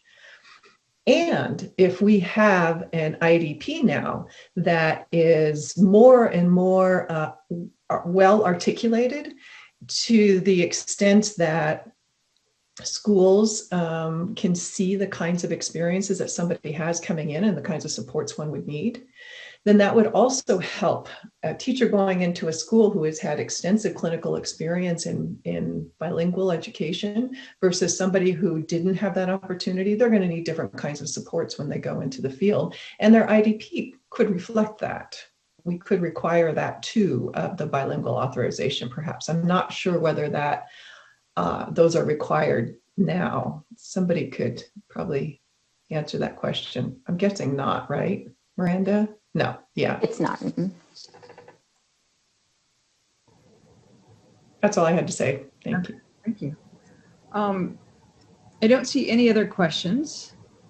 I just want to give a second to see if there's any questions, and then also to ask Miranda and Iori if you feel you have received adequate direction in response to this document and presentation you've put together for us. Miranda, Iori? Yeah, let me see. I'm looking at my notes here. I believe so. We can take what you've said and have some more conversation and And of course, we're sending these out for stakeholder input, field review. But I think on EORA, if you would agree, if we have enough direction at this point. I guess so. She looks very reflective. Yeah, it was a lot, and I think certainly unearthed the tension that exists within this as we try to expand and move forward in this work. Without seeing any other questions, and again, given that this is an information item, Commissioner Martinez, Corey Jones has hands up. Oh, my apologies, Corey Jones, student liaison, please. Yeah, I just have two things. I think talking about this, I'm kind of like, ooh, where do I sit? But that's just because I know practice inside the fields are so important, especially coming from special education in general ed. I know practice in both spaces are really, really beneficial. But also I realize too right now the challenges within that, and also how many programs are willing right now to have that clinical practice or open around different institutions. I think there's just a lot of different challenges I see with it. But I have a question for Miranda, because you mentioned something about specialized activities. I was kind of curious to know, like, what are some examples of those specialized activities? Yeah, so I think Commissioner Sloan touched on them a little bit when she talked about using the records of practice, looking at video analysis, different simulations. I believe at the national level, there are some virtual simulations available. I know that our administrator, Phyllis Jacobson, has spoken about them. I'm not sure if she's on, but there are resources available. And as Commissioner Sloan mentioned, I think there are ways to be creative with implementing some of these components. Awesome, thank you. And I agree. I think we could be a lot more open. We can be open with it. Great, Secretary Mary Sandy. Thank you. So I really have appreciated this conversation and discussion. It's got very meaty issues for you to consider, and I'm regretting that we put a hard stop on the conversation, perhaps before you're ready to stop. And if you want to continue it tomorrow, all you have to do is table it for today and bring it up again tomorrow. But if you're ready to move forward, Ms. Gutierrez indicated that one of the next steps the staff had planned to take was to put the program standards and the teaching performance expectations out for a field review. Is that correct, Miranda? Is that what I understood? And the program standards themselves, Standard 3, has a pretty explicit description of the kind of clinical experience that might be expected should these standards come back and be adopted in the form that they are in. And I want to be sure that we frame this in the appropriate way with the field, given the conversation that we've heard you have as commissioners. There doesn't seem to be a uniform perspective yet about what the commission might want to put in its standards about this topic of clinical practice. So there are a couple of different things we can do. And I just, before we close this and move on to the next step, the question is, should we will have a survey. Whenever we put standards out for field review, we have a survey, and it would be possible to put the clinical practice question into that survey to get feedback while these are out for field review. That's one option. Another option would be to recognize that the commission you haven't had enough time really to settle on a perspective on this. I suspect you'd like to spend a little more time thinking, maybe reviewing options that have surfaced but not been fully discussed. You could also ask your advisory group, design team, our standards group, to take this conversation into consideration and maybe do some more work on the clinical side of this.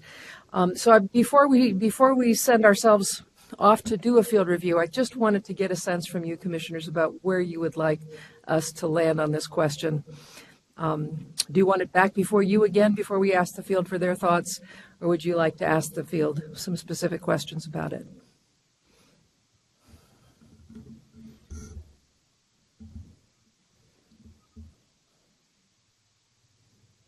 Commissioner Klatt and Mary Sandy, thank you for kind of helping synthesize maybe what we didn't say and what we did say, and think more explicitly about our own decisiveness and our direction and next steps. Commissioner Klatt, was that you, right? You had your hand? Yes, and just briefly, I feel confident that it could go back to the work group.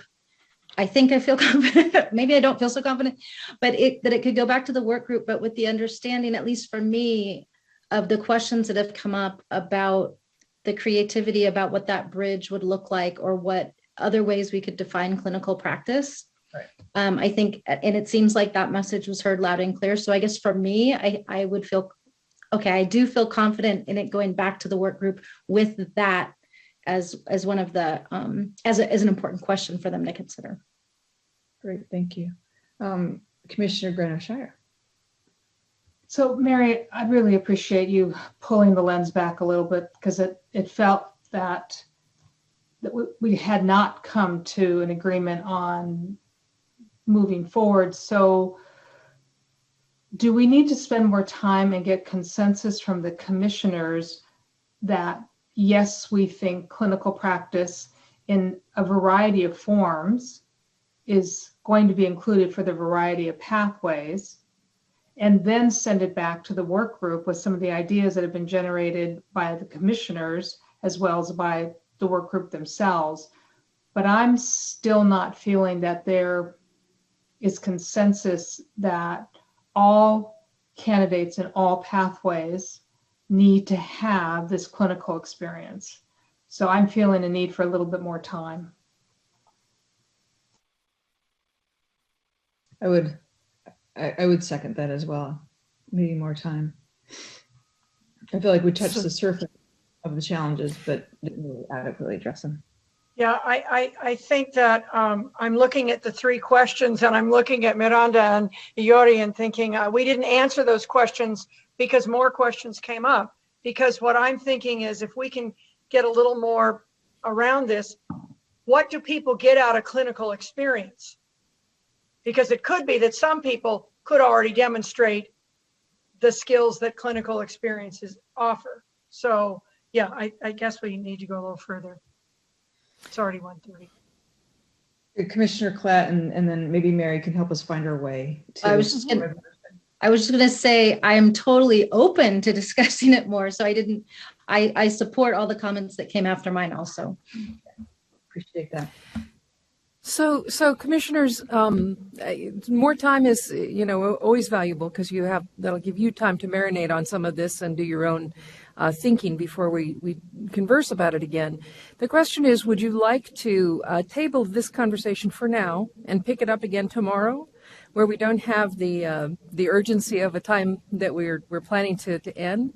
Or would you like to have us continue discussions with our bilingual committee around the different ways they might frame this or pursue the issue of clinical practice? And it's not an either or. That's not an either or question. There could be a both and, if you'd like. And if you think, and this is one question we should all ponder, and I would love for my staff and management team to also ponder this. So maybe a tabling and revisiting tomorrow would be helpful. But would it be helpful to put this question into a survey of the field to get further feedback on it, to help both our advisory group and the commission as they grapple with it, because that is something that we could do. Commissioner Stone or Chair Sloan? I think it is a good idea that we continue to have this conversation. You said and or. If we could have Ms. Gutierrez and Ms. Osamwani come back tomorrow again with us, I think that would be helpful. And if the other thing, if we do send out a survey to the field asking them this question, there's that survey. And then eventually when we do develop the draft standards, that needs to go out to the field as well, right? That would be correct. Be two options. Okay. Well, I guess whenever I come up again, something that I don't know a lot about. Bilingual teaching is not my area. I always want to know more about it. I want to know what the research is saying. I want to know where we can find information about, not just about bilingual teaching, but again, the questions I think that you raised, Monica, around what are the purposes of clinical practice? What are the practices? How do we know they're effective? What is it that we need to get out of clinical practice? It's kind of opening up a much larger set of issues, but important, really important set of issues. So I would suggest that we hold these thoughts in our mind, whether we want to put a survey out to the field, whether we want some other way of gathering other information, whether we want to ask our work group to revisit this issue and come back tomorrow and talk about these things. Yeah. If you put that in the form of a motion, I think that you could decide that collectively. All right. Whatever I just said is I moved. Move to table till tomorrow. I moved to table until tomorrow. I think I move. Yeah, I think it was to table and then also to maybe hear more options at some point. Was that the and or table for tomorrow and maybe have I believe Ms. Sullivan is going to help us with this.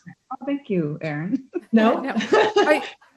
I think, commissioners, what we would like to do is take the pressure off of you having a clear answer in this very moment, and tabling it for tomorrow and giving your staff an opportunity to come back with and just open the conversation back up. If there is more information they can bring, they've all been listening very carefully to this conversation, and we'll see if we can make a little further progress on a next step with you tomorrow, if that's your comfort. Do we have a motion to table until tomorrow? Do I have a second? No. Can I second? I think Commissioner Kung. Commissioner Platt. Okay, Commissioner Kung, you as our second. Do we need to take a roll call vote? Honestly, I'm not sure. We've tabled so few times in the past, I can't remember the particular rules. So the safe thing to do would be to take the roll call and just do it. Madam Secretary, I'm sorry. Go ahead, you're on Michael Cooney. Aye. Marisol de la Torre Escobedo. Aye. Johanna Harwick. Aye. Harry Jackson. Aye. Bonnie Ka. Aye. Calvin Quinn. Aye. Jane Marks. Aye. Cynthia Martin. Aye. Monica Martinez. Aye. David Simmons. Aye. Tina Strong. Aye. Motion carries. Great. Thank you, everyone on the commission, and especially the staff for helping us understand and dig deeper into this issue. And especially thank you, Executive Director, for helping us kind of pull back and work on this. Having no additional items today, I recess the Educator Preparation Committee until tomorrow. Thank you very much, Commissioner Martinez. I will now recess the general session. Members of the commission will go into closed session. The general session will reconvene at 8:30 tomorrow morning. And commissioners, let's get some direction on when we need to show up for closed session. We would like to take a 10-minute break to make the transition. And I believe you have instructions about the next steps from Rhonda and Haiju. Yes, we'll send an email out when we're ready for you, but we're shooting for 10 minutes. Okay, and you'll send an email out on our commissioner emails, is that correct? Correct. Yes. All right. Thank you. Thank you all so much. Bye-bye. Bye, everyone. Bye.